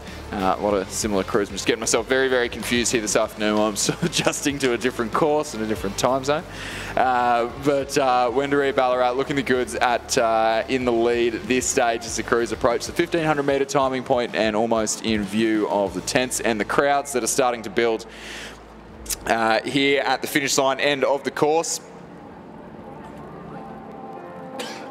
Does look like that Wendouree Ballarat crew just opened up about 2 lengths of clear water from the combination from Scotch College Adelaide, but it is neck and neck between them and Canberra Grammar, who've got themselves up into third place, about 2 lengths clear of Prince Alfred College, but it was only about a canvas in it between Scotch College and Adelaide and Canberra Grammar for that final spot directly through to the semi-final. Looks like those Canberra boys are pretty determined not to have to race the repechage tomorrow, and trying to do everything in their power to make sure that that is the case. Wendouree Ballarat out in the lead, and then the battle for the second qualification position. Scotch College Adelaide and Canberra Grammar coming now into the last 250 metres, and there's not a lot between second and third. Wendouree Ballarat out in front. They've got a bit of clear water and they are looking quite comfortable. Canberra Grammar closest to the people watching on the live stream, furthest away for the guys watching from the island. Canberra Grammar have had a good lift, but the crew from Adelaide, Scotch College, really responding now and lifting their rating and just generally looking a little bit more in touch with the boat in these closing stages of the race, and they might do enough here to make sure that they keep their bow balls in front and secure themselves that all-important semi-final position, avoid putting another race in the legs for what is becoming a very busy program for many of these under-17 athletes. Really well rowed from Wendouree Ballarat, who have commanded the race start to finish and just opened up that lead. The further and further they've gone down the course, I may have spoken too soon. Canberra Grammar really winding to the line. Stuart's shaking his head at me for discounting a Canberran in this race. Canberra Grammar really lifting towards the line. They've lifted their rate of striking. Prince Alfred College, Scotch College Adelaide rather, going with them. It is absolutely bow ball for bow ball. It'll come right down to the line. I think Canberra Grammar have got their bow balls ahead. It'll be Canberra Grammar who make their way straight through to the semi-final, pipping Scotch College Adelaide on the line. Scotch College in third place will have to race the repechage. Prince Alfred on the far side of the course across the line in fourth place. And that will, only 4 boats will round out our final of 6 heats of the under-17 quad scull. It is calling a photo finish there between Canberra Grammar and Scotch College, but it was definitely Canberra Grammar by about half a canvas there in the end. Yeah, look, never ever count out the Canberra. Giving a lot of flack to Canberra today, and I think I might be that is your, in a bit of trouble. That is your instant karma, my friend. That is instant karma's going to get you. Win there for Wendouree Ballarat. Second place going to Canberra Grammar. Those two crews going through to the semi-finals with Scotch College Adelaide and Prince Alfred College going through to the repechage. Winning time there, 7 minutes 34.61. Next race coming down the course is the first heat of the under-19 women's quad sculls. First through to the final, rest through to the repechage. There's a lot on these ones, Chris. Lane 2, Tasmania University. Lane 3, it's a West Australian, Fremantle, Swan River, Adelaide University composite. Lane 4, North Eskin Mersey composite. Lane 5, Swan River Rowing Club. Lane 6, Pymble Ladies College. And Lane 7, the Swan River Rowing Club. The crew from Tasmania University, Ella Robinson, Maddie Higgins, Olivia Walter and Claire Oliver. Lane 3, Victoria Binns from Adelaide University, Greta Spencer from Swan River Rowing Club, Lila Fevez from Fremantle Rowing Club, Sinead Redding from the West Australian Rowing Club, and they're coached by Stefano Beloso, Alex Thompson and Mark Beer. Lane 4, Lily Barker and Olivia Yates, Meg Castles from Mersey Rowing Club, Layla Hucker from North Esk, they're coached by David Tippett and Trevor Barrett. Lane 5 from Swan River Rowing Club, Anna Graydon, Melissa Marshall, Ruby Hughes, Rhiannon Fernando, coached by Lachlan van der Ven and David Maharich. Lane 6 from Pymble Ladies College, Tilly Morgan, Megan Wood, Jessica Colburn, Mia Booth and coached by Ali Williams. Lane 7 from Swan River Rowing Club, Izzy Bolton, Alessia Sirocco, Stephanie Potmar, Isabella Edinger, and they're coached by David Maharich, Lachlan van der Ven and Michael Hinsley. So just 2 heats here of the under-19 women's quad scull. And following that, we'll have 2 heats of the under-19 men's quad scull, and then 3 heats each of the under-19 women's and men's Cox 8. So a jam-packed afternoon of racing here. And the crowd is certainly reflecting that as it builds and builds. And I'd love to know if we're seeing the same thing on the live stream. Undoubtedly so. The school racing always attracting fantastic audiences here at the Australian Rowing Championships. In these 2 heats of the women's under-19 women's quad scull, it is do or die. First place will progress straight through to the A final, and the rest of the crews will have to face a repechage.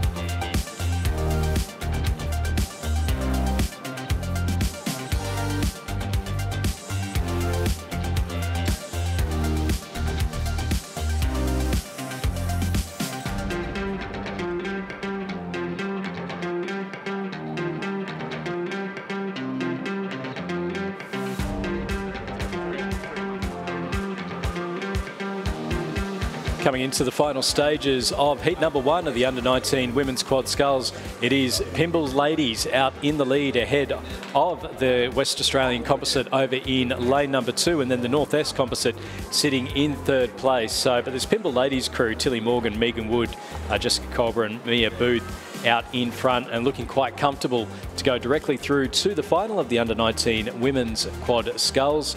The West Australian composites in 2nd place, with North Est composite coming through in 3rd. And then we do have a little bit of a gap back to the Tasmania University crew in lane number 2, the Swan River crew in lane 7, and then the Swan River crew in lane number 5. But out in front and qualifying directly through to the final, they've passed go and collect $200. It will be the crew from Pimble Ladies taking the win in the first heat of the under-19 women's quad sculls. Coming through in 2nd place, it will be the West Australian Fremantle, Swan River and Adelaide University composite, finishing a boat length ahead of the North Est and Mersey composite in 3rd place. In the battle for 4th, it's between the Tasmania University crew in lane number 2 and the Swan River crew in lane number 7. So Tasmania versus Western Australia in the battle for 4th place. Swan River just getting their bow balls out in front. Tasmania University just dropping off the pace a little bit. Bit of wind blowing across the course won't affect Swan River. They'll go through and take 4th ahead of Tasmania University in 5th, and then Swan River coming through in 6th. A winning time there of 7 minutes 40.52 for that Pimble Ladies crew. Next down the course is the 2nd heat, Griffith University Surfers Paradise and Centenary Bundaberg composite. In lane 3, it's a Nagambie Corio Bay composite. Lane 4, Commercial Rowing Club. Lane 5, Townsville and JCU. Lane 6, Yarra Yarra, Sydney and Canberra composite. And lane 7, Centenary University of Queensland and Sydney composite.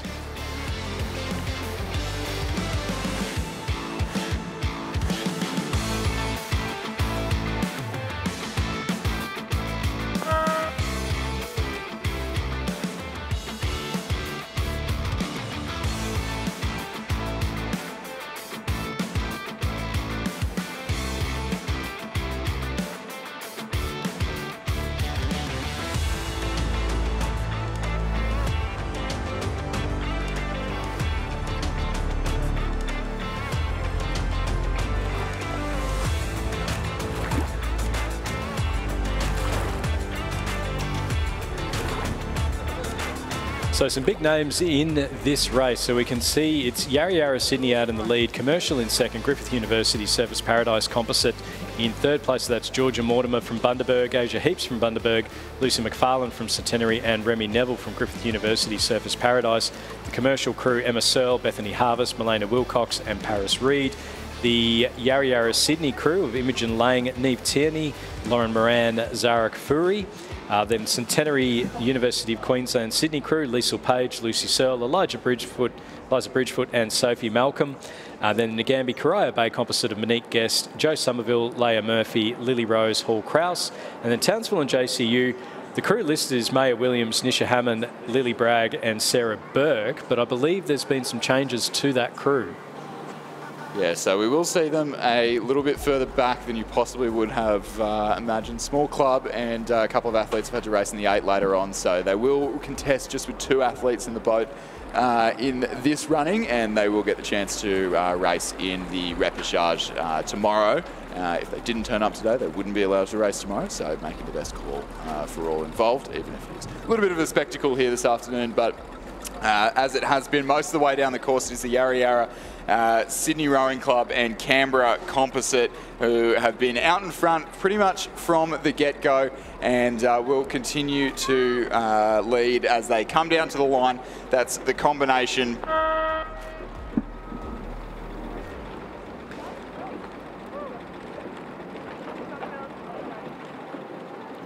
So the combination winning there, Liesl Page, Lucy Searle from Sydney Rowing Club, Eliza Bridgefoot from the University of Queensland and Sophie Malcolm from Centenary, taking the win ahead of the Yarra Yarra, Sydney and Canberra composite in lane number 6, going through in 2nd. Commercial will finish in 3rd place, and then a little bit behind them will be the Griffith University, Surfers Paradise, Centenary and Bundaberg composite.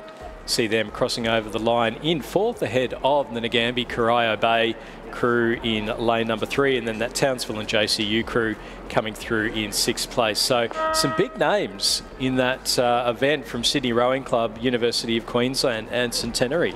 Yeah, some big names that we're very used to calling up here on up here in the Nationals commentary box, and maybe some names that I'm all too eager to call if I call out completely the wrong crew there. It's I'll blame Ray Abbott for coming and it's all Razor, yeah. Important announcements. Heat number 1 of the under-19 men's quad sculls, first and second through to the final. The rest through the repechage. Lane 2, Sydney and Christian Brothers College composite of Cooper Hoskin, William Rogers, Jackson Gersoy, and Maxim Maloney. Lane 3, Fremantle Rowing Club, Liam Jager, Austin Vincent, Liam Davis, Oscar Lowry. Lane 4, it's a Nudgee, Southport School, Griffith University Surface Paradise, and Bundaberg composite of Samuel Klotz, Luca Free, Costa Caranthasopoulos, and Chad Willett. Lane 5, it's a Fremantle Hutchins School composite of Jonathan Foster, James Moy, Henry Pitt, Remy Payne. Lane 6, Radford College, Hunter Jolly, Jake Sherman Rogers, Hamish Roberts, Oliver Fox. And lane 7, it's a Marist College Mossman composite of Oscar Skeel Gamborg, Dion Hansen, Darcy James, and Jesse Rosen. And again, some big names coming through in this race. Radford College have dominated down in the ACT for a number of throughout the entire season, but now we've got Darcy James, Jesse Rosen from Marist College out in front in that combination with the Mossman rowers Oscar Skeel Gamborg and Dion Hansen. So they're out in front at the moment. The crew over in lane number 2, the Sydney and Christian Brothers College, sitting in second place, with Radford coming through in third. So some great racing coming down the course here in the first heat of the men's under-19 quad sculls. And I rather suspect, so the Marist College Mossman composite, lane number 7, Sydney Christian Brothers composite in lane number 2, either side of the course. And that's a big finish coming up here from the Sydney Christian Brothers College composite. It's getting really tight here in the closing stages. The Mossman composite on the near side of the course have had the ascendancy coming in to the final 250 metres, and it looks like they'll carry that ascendancy all the way to the line. The Sydney Christian Brothers crew on the far side don't look to quite have the beans to catch them in these dying strokes. It'll be the Mossman composite, Marist College composite on this side of the course that move straight through to the A final. The Sydney Christian Brothers composite on the far side of the course will have to race the repechage. They'll be joined in that repechage by the crew from Radford College, who have just crossed the line now, as well as Fremantle, the Queensland composite, and Fremantle and the Queensland composite. So the Queensland composite just coming across now in 5th ahead of the Fremantle composite in 6th. So Marist College, Canberra and Mossman composite qualifying for the final, as will the Sydney Christian Brothers College composite in lane number 2. The rest going through to the repechage. Heat number 2 is underway, the under-19 men's quad sculls. We're seeing the races come thick and fast now. First and second through to the final. Lane 3 from Rockhampton, Fitzroy and Townsville and JCU. Thomas Miller, Thomas Bartels, Finn Parr, Timothy Connor. Lane 4 from Mossman, Swan River and Sydney University. Oliver Klotz, William Joseph Maharich, Zane McGregor, Sam Merry. In lane 5 from Corio Bay, Hawthorn, Unley High and Lake Macquarie, Caelan Routley, Jasper Boyce, Max Curry and Charles Rarden. Lane 6 from Kinross Walleroy, George Wackham, Magnus Cleary, Ethan Shaw and Fletcher Smith. And lane 7 from Trinity Grammar, Hugo Osmond, Nicholas Whiteoak, William Ball and Charlie White.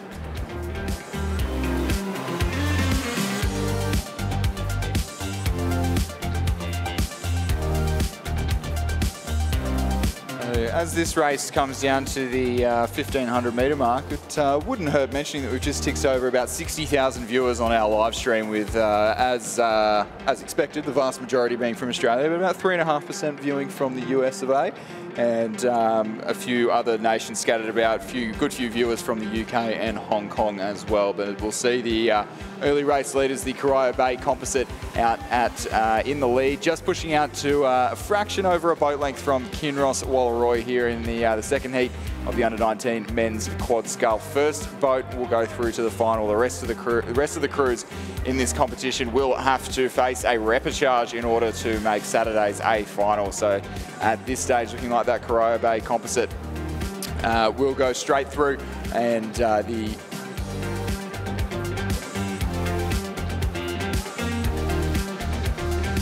I'll rephrase it. I was getting confused between the women's quad sculls. So it'll be top 2 straight through to the A final. So the Corio Bay Composite and Kinross Wallaroi at the moment securing those spots. Trinity Grammar, Mossman Composite, and the Rockhampton Fitzroy and Townsville and JCU Composite looking set to contest the repêchages tomorrow. So those 2 leading crews looking pretty comfortable out in front. Won't need to do too much to challenge each other as they get space straight through to the finals on Saturday and earn their day off. Although, judging by how much racing everyone's been doing today, I wouldn't bank on these boys having a full day off. No, very much the case, and particularly now that we're getting up towards the big boats coming down the course. We've got I think this is the second heat, and then we're moving on to the 8s. We've got the first heats, the biggest of the boats, coming down the course directly after this. So, but that Corio Bay Composite, Corio Bay, Hawthorn, Unley High, Lake Macquarie, they've come together. It's a bit of a licorice all sorts with the Zooties, but they are going to go through and take the win in lane number 5, directly through to the final of the under-19 men's quad sculls. Coming through in second place will be the crew from Kinross Wallaroi, also going directly through to the final. Coming through in third place then will be the crew from Trinity Grammar. So they'll finish about 10 seconds behind Kinross Wallaroi in third. And then behind them we have the crews from Mossman, Swan River and Sydney University, and then Rockhampton, Fitzroy and Townsville and JCU to make up the field. So Corio Bay, Hawthorn, Unley High and Lake Macquarie with the win. Kinross Wallaroi in second. Both those crews going through to the final. The winning time of 7 minutes, 3 seconds, .67.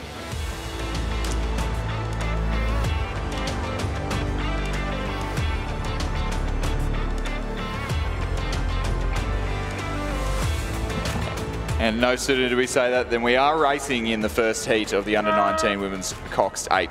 3 heats here in this event. We do normally see a good mixture of school first eights, some composite crews, a few club crews entering in, as well as some second eights and year 10 eights just looking to get some experience against the older athletes. So in this first heat in lane 2, it'll be Furbank Grammar. In lane 3, it'll be St Catherine School in Victoria. In lane 4, Loreto Ballarat. In lane 5, Melbourne Girls Grammar. In lane 6, Friends School from Tasmania. And in lane 7, a composite between MLC Perth,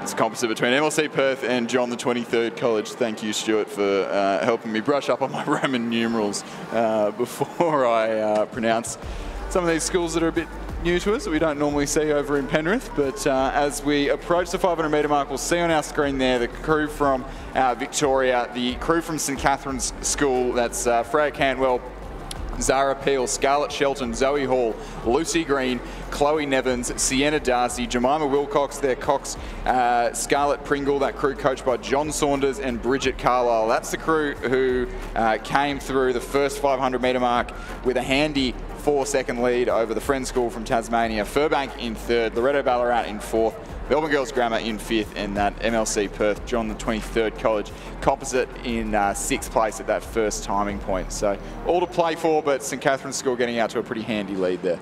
Yeah, that crew from the Friends School sitting in second at the 500 metres was Esther Fallon, Bridie Woodley, Audrey Hope, Sophie Neal, Alana Edwards, Sophie Bryant, Lucy Cooper, Jara Wilcox and Gabrielle Hill as the coxswain. Then in third place, the crew from Furbank Grammar, Annabelle Russell, Maya Page, Orla McCarthy, Frankie Dever, Giselle Buckley, Emily Goff, Sophia Scott, Angelica Woodruff. Aurelia Fife is the coxswain. We just see our crews now coming up towards the 1,000 metre timing point. So a nice even race. There wasn't much between most of the crews there. So it was about 4 seconds between first and second, and then only a couple of seconds back to Furbank Grammar in third.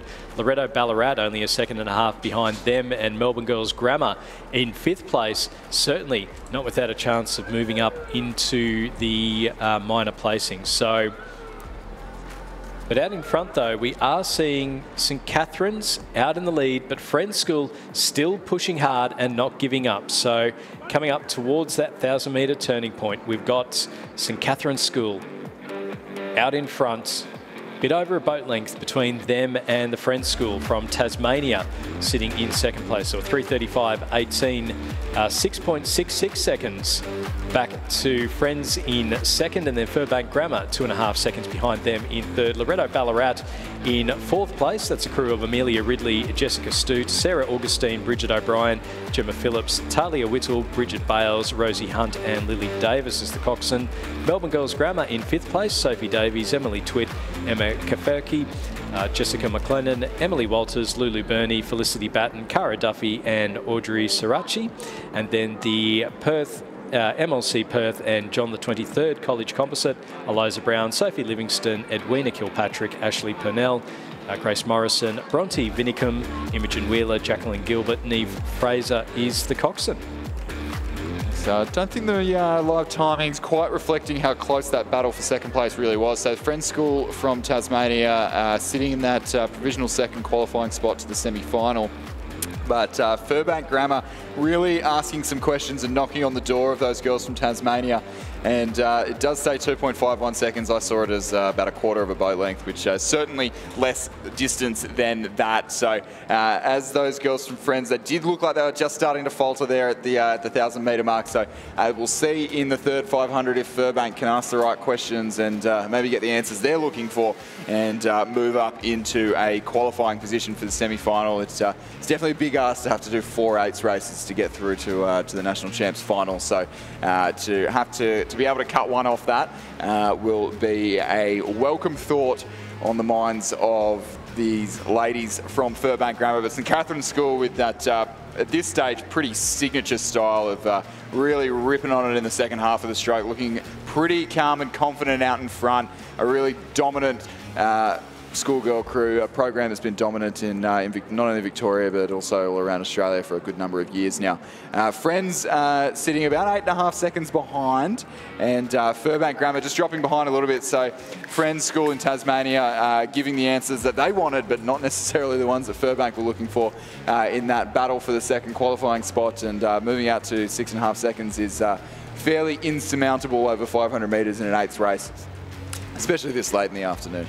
Loretto Ballarat sitting in fourth ahead of Melbourne Girls Grammar, and then the MLC Perth John the 23rd College Composite making up our field. But St Catherine's School out in front, and they just have looked so good the whole way through this race. It is the first heat of the women's under-19 Coxed 8s. Second place at the moment, Friends School coming up towards the last 250 metres, and it will need to be a fair old push from Furbank Grammar over the last 250 metres. There's a bit of clear water between themselves and the Friends School, so St Catherine's School in lane 3 and Friends School in lane 6, both looking good to be able to qualify for the semi-finals, with the rest going through to the repechage. So St Catherine's still out in front. We're just, again, just feeling a little bit of that gusting of the winds and seeing it come across the course, so making life a little bit tricky. And I am glad, Chris, that you did say earlier that plenty better rowers than me are struggling with the conditions, so it does make it makes it for an interesting regatta. It makes it for an interesting regatta for us in the commentary box. I wouldn't say it's what I'd be asking for if I was out on the water, but I'm not. I certainly didn't order those conditions. Send it back. Send them back. Get a refund.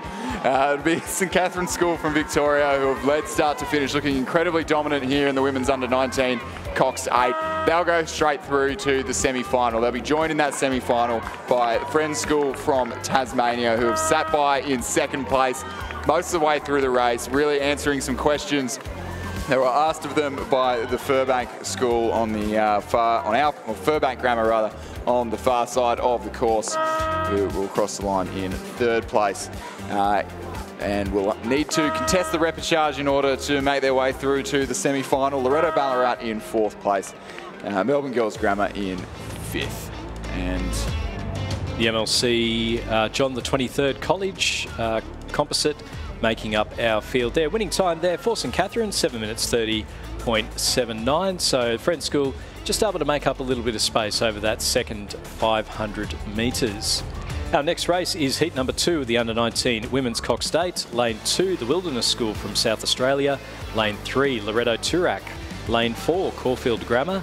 Lane 5, it's a Wendouree Ballarat, Loreto Marryatville, Norwood International High School and Adelaide University Composite. Lane 6, it's a University of Queensland, Buckingham, St Patrick's College, Townsville and Canned Composite. And then in lane 7, it's Methodist Ladies College Q down in Victoria, as we just see them get underway. The crew from the Wilderness School in lane 2, Isabel Jackson, Lily Marshall, Amelia Goss, Gracie Dowling, Gia Rinaldi, Imogen Hawker, Annalise Ruse, Zara Hoadley and Sophia Tayyip. Lane 3 from Loreto Toorak, Sophie Hill, Stephanie Leon, Madeline Bear, Sophie Heen, Audrey James, Evelyn Boyle, Mara Q, Luciana Descala and Sarah Chapman is the coxswain.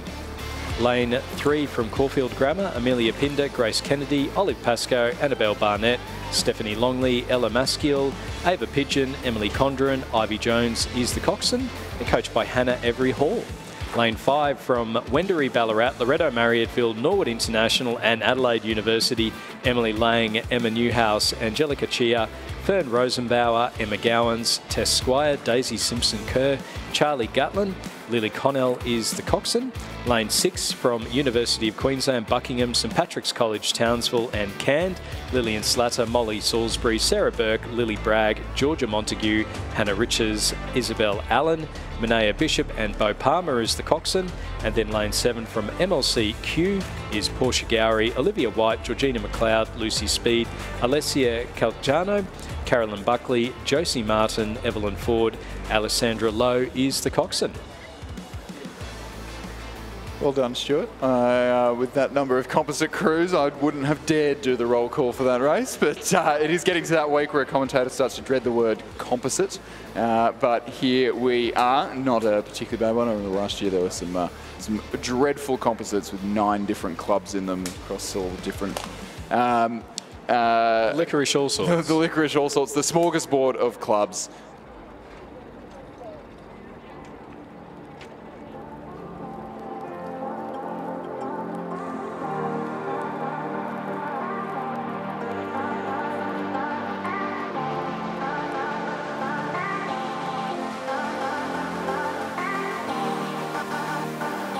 So through the first 500 metres, it does have the Wilderness School leading. We do believe that is the University of Queensland Composite.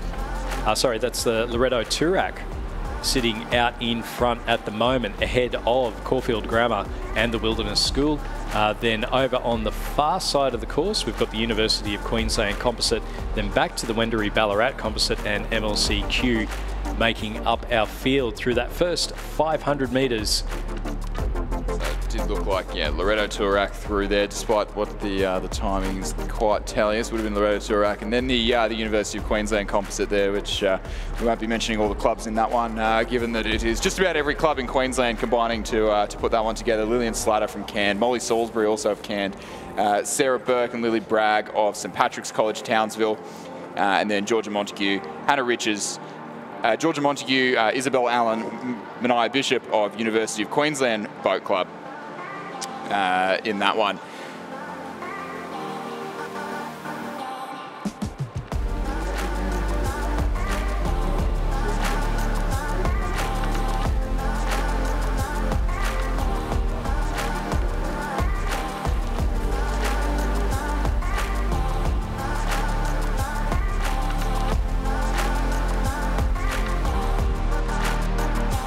Through the 1,000 metres, it is that University of Queensland Composite out in front ahead of the Wilderness School and Caulfield Grammar. So not much between our leading schools there. In fact, it might have been the Loreto Toorak. So we'll just wait on confirmation of those crews as they go through. So this is heat number 2 of the under-19 Women's Cox States. We've got one more heat to go, and then we've got 3 heats for the under-19 Men's Cox States to finish up day number 3 of the 2023 Australian Rowing Championships. Nothing like a bit of big boat energy to finish off the day. Wednesday afternoon is always a good one. It's a bit of a prelude for the big boat excitement to get it underway for the rest of the week. So we'll see the kicking off of our schools regattas over the next few days, and as well as some of our clubs racing. So plenty more big boat action to come from tomorrow afternoon, but tomorrow morning we'll get started with the semi-finals for all our singles and pairs. It is, well, it's not the semi-finals, rather the first A-finals of the regatta and the first medal presentations for our small boats, our single sculls and pairs. Yeah, we've got medal presentations right up until, I think the last one is for the women's PR3 single sculls, and that'll be at 12:40. So the entire morning session, it's a lot of A finals and B finals. We've got a little bit of time between the races. Racing starting listed at the moment at 7:35. The start for racing tomorrow. So it's a nice and early start for everyone.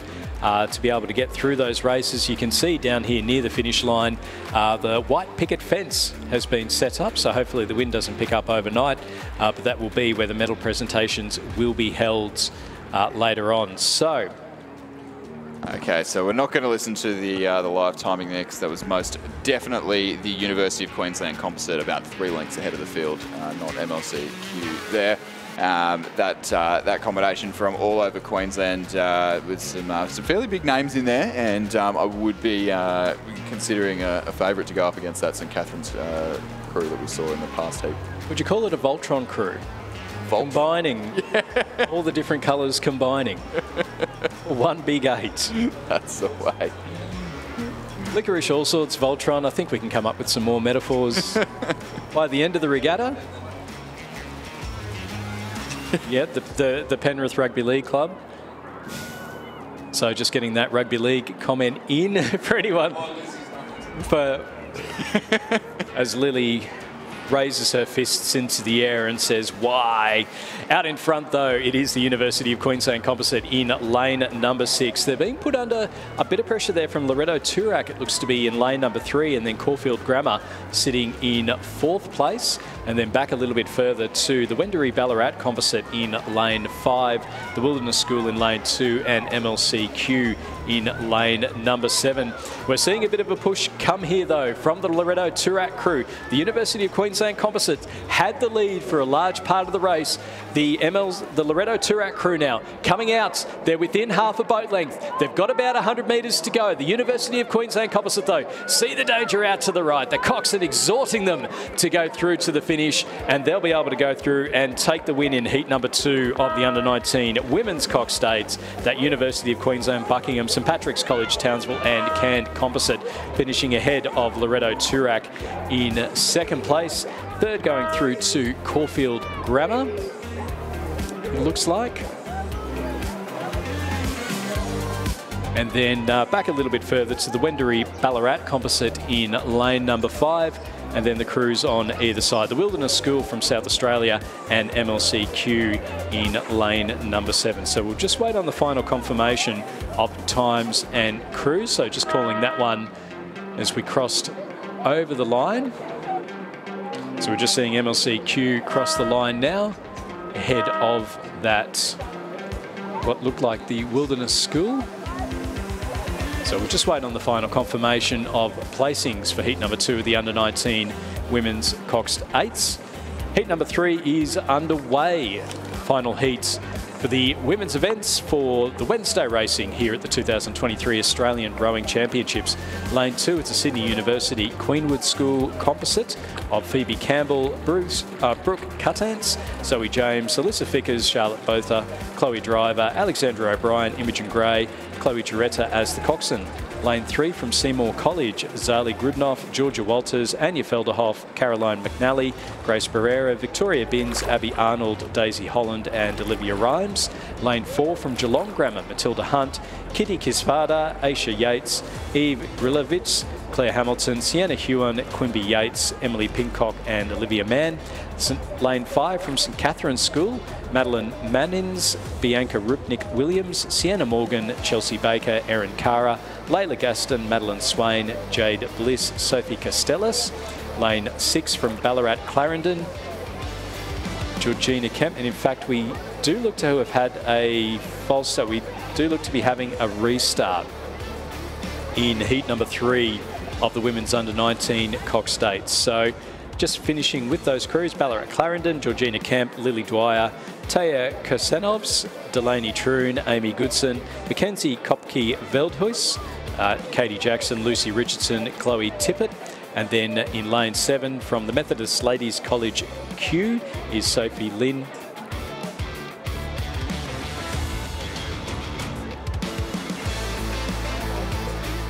So the crew from MLCQ, Sophie Lynn, Sarah Palavestra, Sophia Kapulius, Zara Kraus, Anna Jackson, Laura Taubman, Claire Wong, Emily Davies and Kate Roscombe. Now it does look as though, so we can see they're up on the screen, that they're certainly not in their lanes. So it does look as though that we will have these crew go around again. So they will get them around those small islands that you can see on the right-hand side of the screen. And we may well get race 303, the first heat of the under-19 men's Cox States, to go down the course, and you can certainly see them there. So they'll just be waiting for the crews from the heat number 3 of the under-19 women's Cox Eights to move off the course. And then it does look like we are missing a crew from heat number 1 of the under-19 men's Cox Eights. So it looks like we are missing Scott. So we've got the Shaw School in lane 3, Brighton Grammar in lane 4. Looks like we're missing lane number 5, Scott's College. Lane 6, the Friends School. And lane 7, we have a St Augustine's Wesley College composite crew.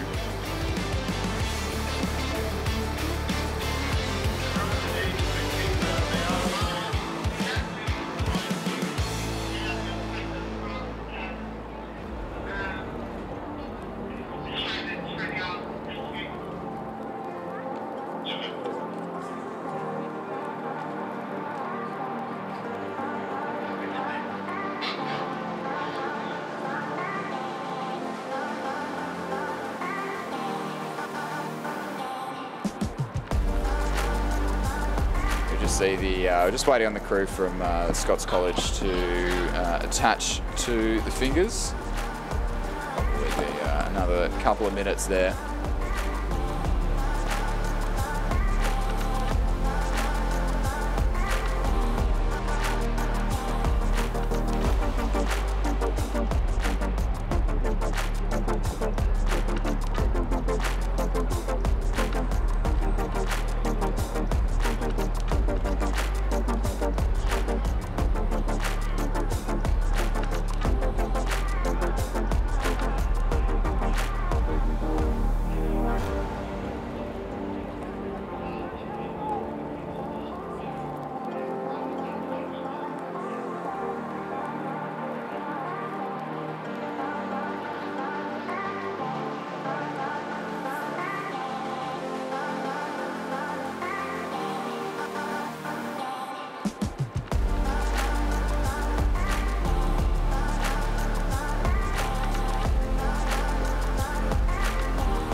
As we're just seeing the Scots crew get themselves attached for heat number 1, the under-19 men's Cox 8. So the roll call there, in lane 3 from the Shaw School, Lawson Banks, Oscar Muehlbauer, Tom Galligan, Thomas Waite, Remy Cameron, Corey Sloan, Will Clubb, Hugo Patrick and Mackenzie Fox is the coxswain.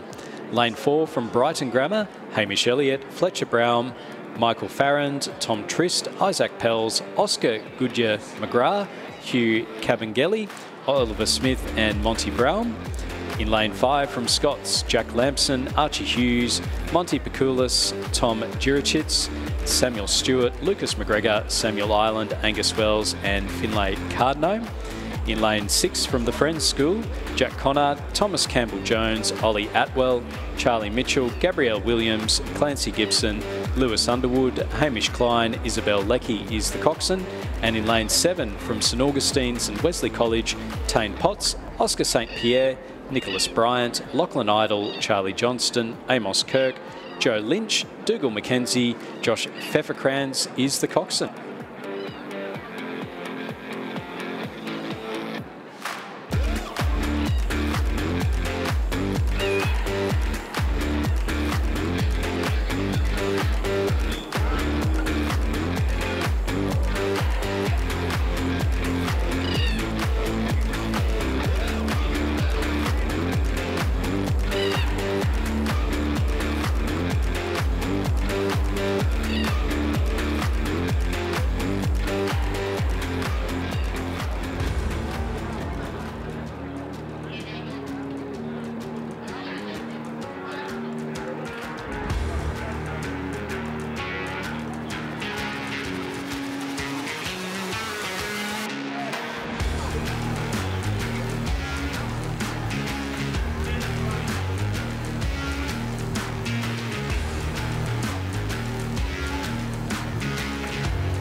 lights out, and away we go in the first heat of the under-19 men's Cox State. The Shaw School in lane 3, Brighton Grammar in 4, Scots in lane 5, Friends from Tasmania in lane 6, and a composite between St Augustine's from New South Wales and Wesley College from Victoria. That's who I would have my money on in lane 7. That St Augustine's crew, dotted with some pretty successful names over the past few months of the season, and mixed in with half of the Wesley College first 8 that came second at the APS Head of the River just recently. So they'll be looking to go up against the Shaw School on the near side of the course, who look to have gotten away best in the first 350 metres of the race as the sun disappears behind the clouds as we're running a little bit over time here on day 3 of the 2023 National Championships. But it doesn't appear to be worrying that St Augustine's and Wesley College composite crew as they battle it out with the Shaw School for that race to the first 500 metres. Yeah, first, second and third in this race going through to the semi-finals, with the rest going through to the repechage. So the chance to take a day off, and that's St Augustine's composites. As mentioned, you know, a lot of big names in there.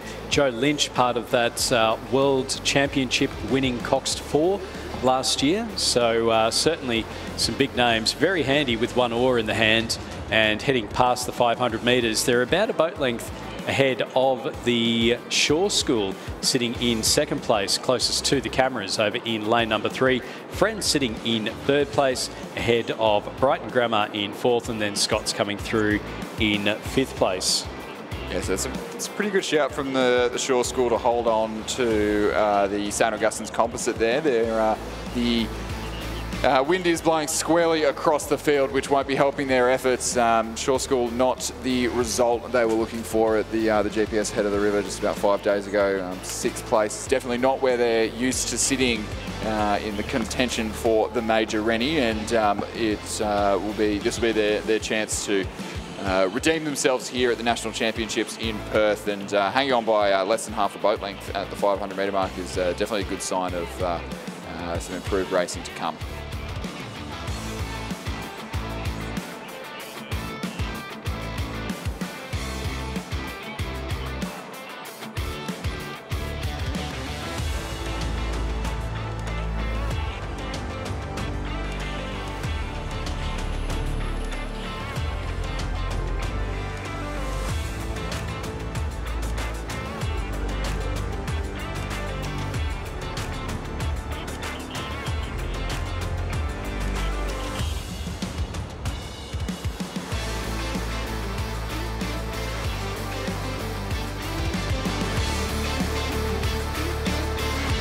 Through the 1,000 metres, it is the St Augustine's Wesley College composite that have opened up a nice little lead there over the Shaw School, sitting in second place. So 4.5 seconds between first and second. Coming through in third place, it looks to be the Friends School over in lane number 6. So that's our first, second and third to go through to the semi-finals. At the moment, we've got Brighton Grammar and Scots College to go through the repechage.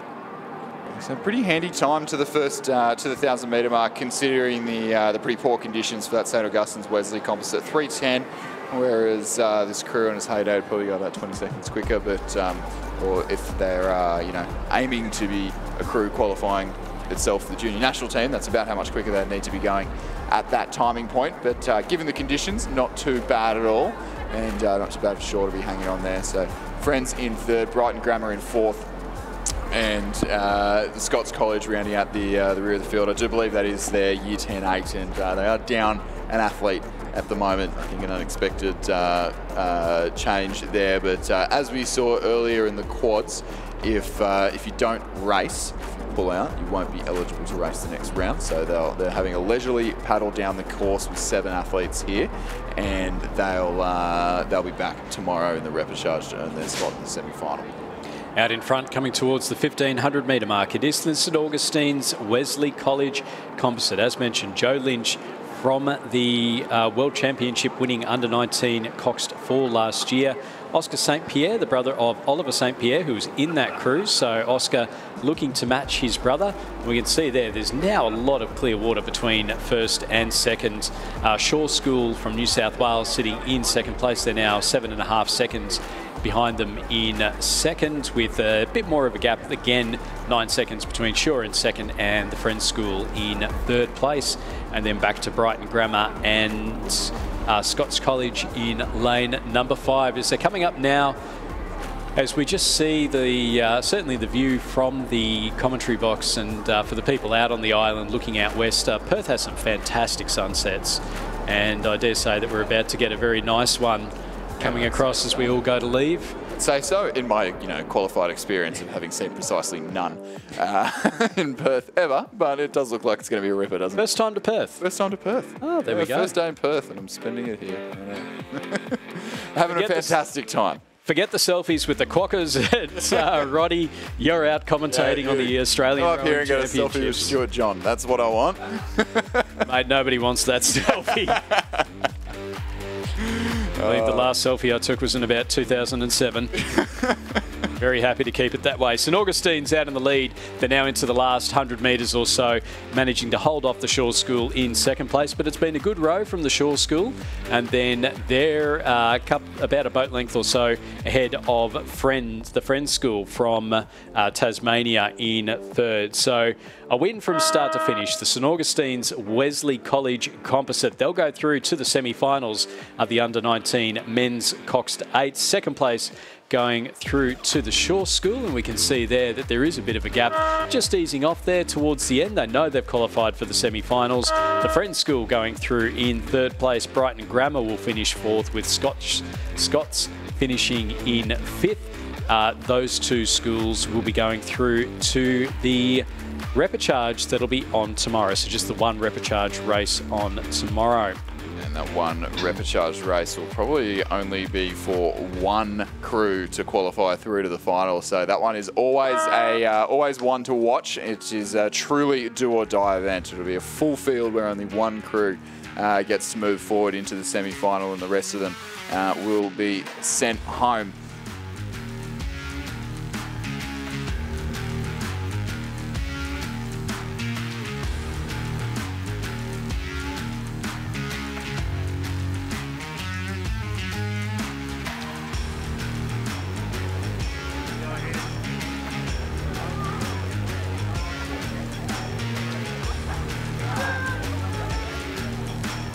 So race number 304 is coming down the course now. It's the second heat of the Under-19 Men's Coxed 8s. In lane 3 from St Joseph's College, Grant Dreyer, Harper Timms, Darcy Williams, Finlay Mitchell, Samuel Basher, Alex Negleen, Jack Cullen, Joe Mangelsdorf and Jonathan Yates. In lane 4 from Ballarat Grammar and St Patrick's College, Lockie Heath, Charlie Savage, Ned Bennett, Paddy O'Brien, James Holsall, William Hexter, Jonty Fall, Oliver Harris and Isaac Martin.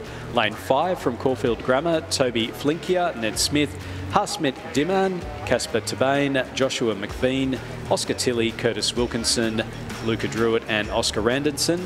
Lane 6 from St Peter's College in South Australia, George Wicks, Hugh Hazel, Eddie Hetherington, William Baroni, Ryan Fowler, Josh Myers, George Griffith, Murphy Eaton, Thomas Whiteman is the coxswain. And lane 7 from Geelong Grammar, Luca Clark, Charles Pincott, Didbin Fitzgerald, Lloyd Vidotto, Harry Willis, Thomas Pirent, Archibald Allen, Samuel Stringer and Ted Coakley. Through the 1,000 metres, it was that Geelong Grammar crew leading St Peter's College. Caulfield Grammar not far behind them though, and St Joseph's certainly not out of the running for that semi-final position, automatic qualification. And then the Ballarat Grammar St Patrick's Composite in 5th place, about 6 seconds behind.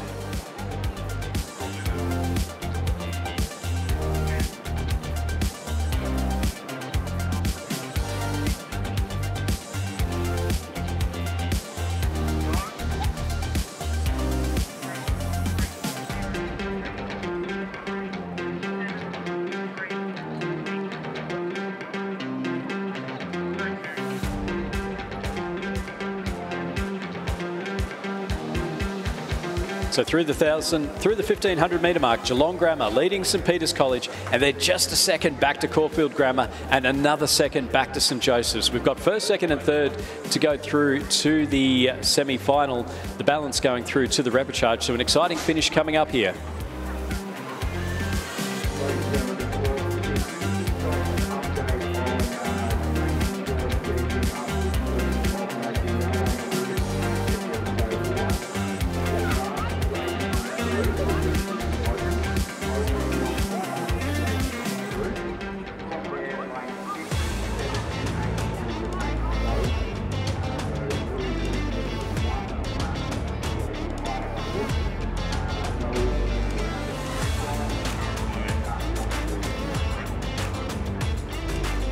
Into the red boys now. Geelong Grammar out in the lead, and then nothing between second, third and fourth. St Joseph's lane 3, Caulfield Grammar lane 5, St Peter's College in lane 6. 3 go through directly to the semi-final. One of them has to go through to the repechage. The Ballarat Grammar Composite a little bit off the pace in 5th place at the moment. Geelong Grammar out in front. St Peter's College just getting their bow balls out in front of Caulfield Grammar and St Joseph's over in lane number 3. Out in the lead, Geelong Grammar with a boat length ahead of St Peter's College. Caulfield Grammar and St Joseph's. Who's got the energy left at the end of a very long day? Geelong Grammar are going to go through and take the heat win. St Peter's College are going to come through in second place, just over a boat length behind, and then Caulfield Grammar another boat length behind. They had enough to hold on, qualify directly for the semi-final. St Joseph's in 4th place, and the Ballarat Grammar St Patrick's College in 5th place. So not much between our leading crews there, but Geelong Grammar a strong start to finish win in 6 minutes 31.25. St Peter's College in 2nd and Caulfield Grammar in 3rd, directly through to the semi-finals, with the rest going through to the repechage. Heat number 3 is underway at the Under-19 Men's Cox States. A reminder that we still have heat number 3 of the Under-19 Women's Cox States to come. In lane number 3, it is a Canberra Grammar, Lake Macquarie and St Augustine's Composite. Cody Kearney, Tom McGee, Patrick Stanley, Cash Kazakov, Harry Budd, Jamie Beauregard, Dylan Outram, William Hawkins and Jack McDonald. Lane 4 from Christchurch Grammar here in WA, Owen Jeffcott, William Main, Jack Trevina, Alex Jordan, Sam Singleton, Oliver Locke, Cameron Wood, William Mawson and Harry Ranger. Lane 5, it's University of Queensland, Southport School and St Joseph's Nudgee Composite of George Milson, Tom Houlihan, Rory Sampson, Mac Chandler, Jack Mitchell, Benjamin Shuttlewood, Finlay Harris, Bailey Clark and Samuel Sweetland. Lane 6, it's a St Peter's West Australian Swan River Composite of Albert Howard, Xavier Van Ooyen, Harry Selfinger, James Young, Harper Davies, Joshua Handke, Hamish Scott Young, Tom Edwardes and Felipe Scalzi. And lane 7 from Scotch College, Fletcher Douglas, Tom Mitchell, Jack Atkins, Sasha Kennett, Lewis Emmett, Joe Collingwood, Hugo Purnell, Ted Burney and Thomas Finlay.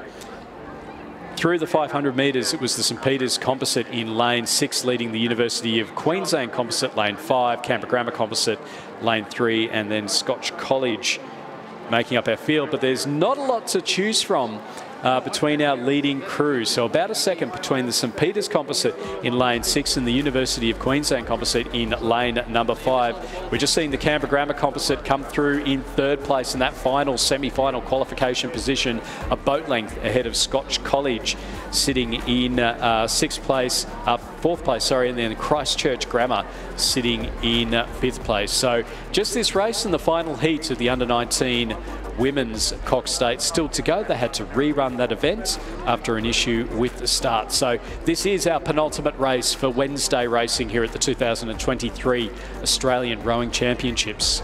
So this St Peter's College Composite that is leading the race, the St Peter's College boys there, that is half of the first 8 there that won the Head of the River in South Australia. That crew coached by James McRae, Olympic silver medalist, and mixed in with a few local boys from Swan River and West Australian rowing clubs, and making pretty good work of it now, leading by about half a boat length from the crew, the University of Queensland Composite crew, with the Southport School and St Joseph's College Nudgee.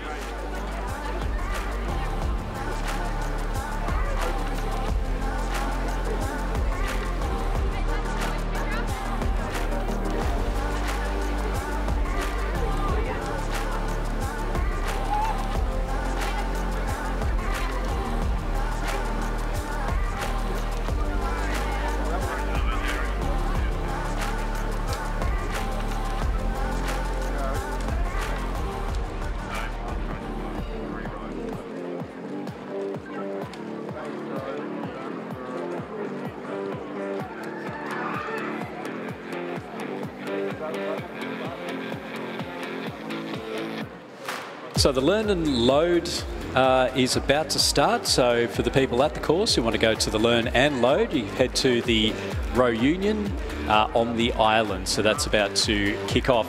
as racing comes to its conclusion here in the heat number 3 of the under-19 men's Cox States. And out in front, we've got St Peters College Composite leading the University of Queensland Composite. Not a lot to pick between these two crews. Out in front, the Canberra Grammar Composite sitting in 3rd place at the moment, ahead of Scotch College and Christchurch Grammar.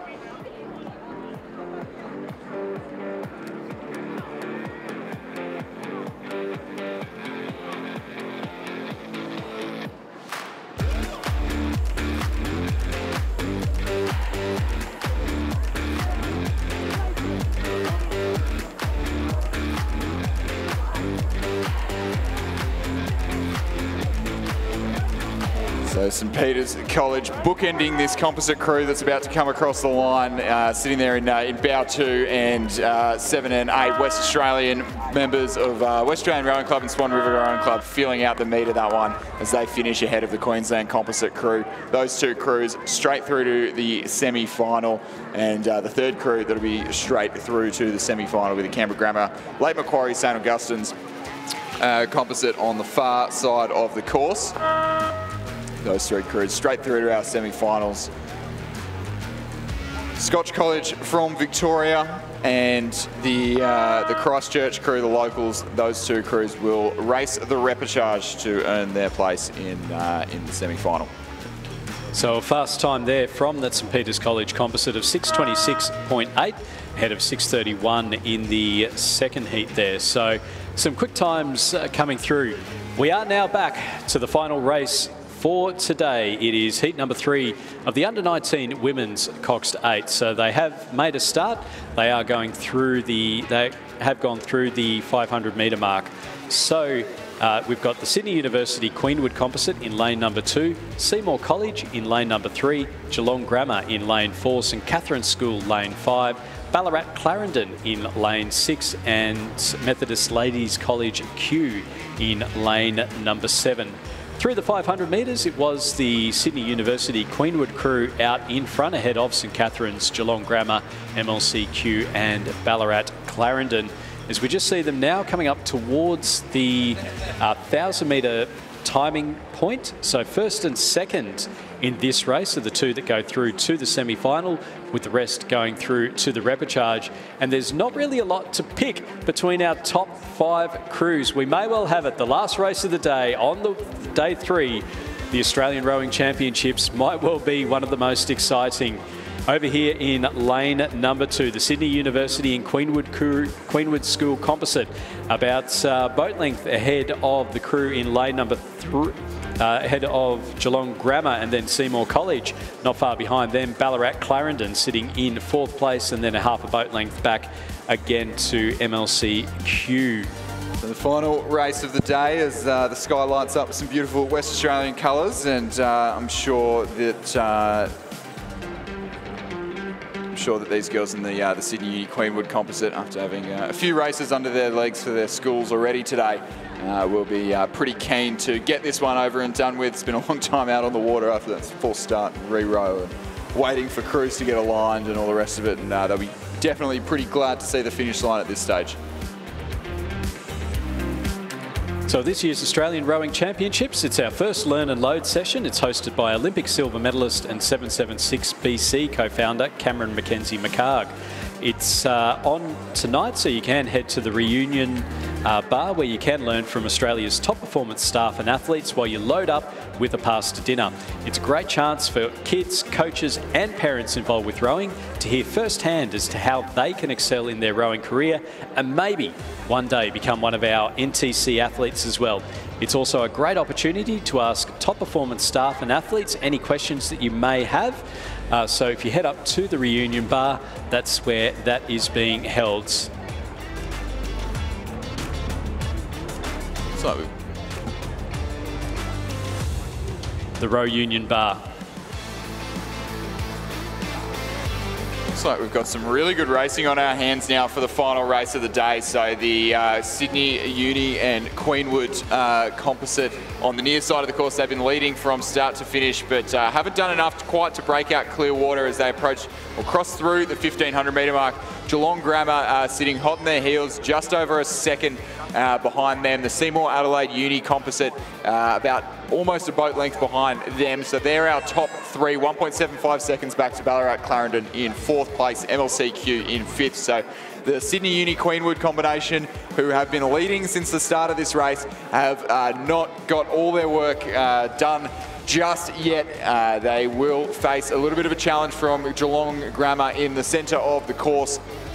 Would be to make up half a boat length in the last 500 metres is a mighty task indeed. However, not unheard of, and not unheard of in the conditions that we've seen today. And Geelong Grammar will be absolutely giving it their best to make up a bit of ground and secure a better place for a more advantageous lane for the semi-final against that Sydney University Queenwood Composite. Sydney University Queenwood Composite, lane number 2, further closest to the cameras. Seymour College, lane 3. Geelong Grammar, lane 4. Not much to pick between them. It's only first and second going through to the semi-finals of this race. We've got Sydney University Queenwood, a boat length in the lead. Nothing to pick between Seymour College and Geelong Grammar. They're coming now into the last 100 metres. It's the last race of the day. We're also seeing a big push come up here from Ballarat Clarendon over in lane number 6 as well. It's really tight. This could be anyone's game on who is going to go through to the final. Geelong Grammar look to be faltering, and it looks to be Seymour College in the centre who have just come through and want to sneak through to that second qualifying position. Sydney University and Queenwood will cross the line in first place. Seymour College from Adelaide will cross the line in second, straight through to the semi-final. Geelong Grammar just pipped on the post, back down into third place. They'll go to the repechage, as will Ballarat Clarendon just crossing the line now, and MLCQ to round out the field. An exciting finish there, Chris. The last race of the day, and you've got the Big Boat Energy 4 boats coming across the line for 2 qualification positions. It's a great way to finish up for day number 3 of the Australian Rowing Championships.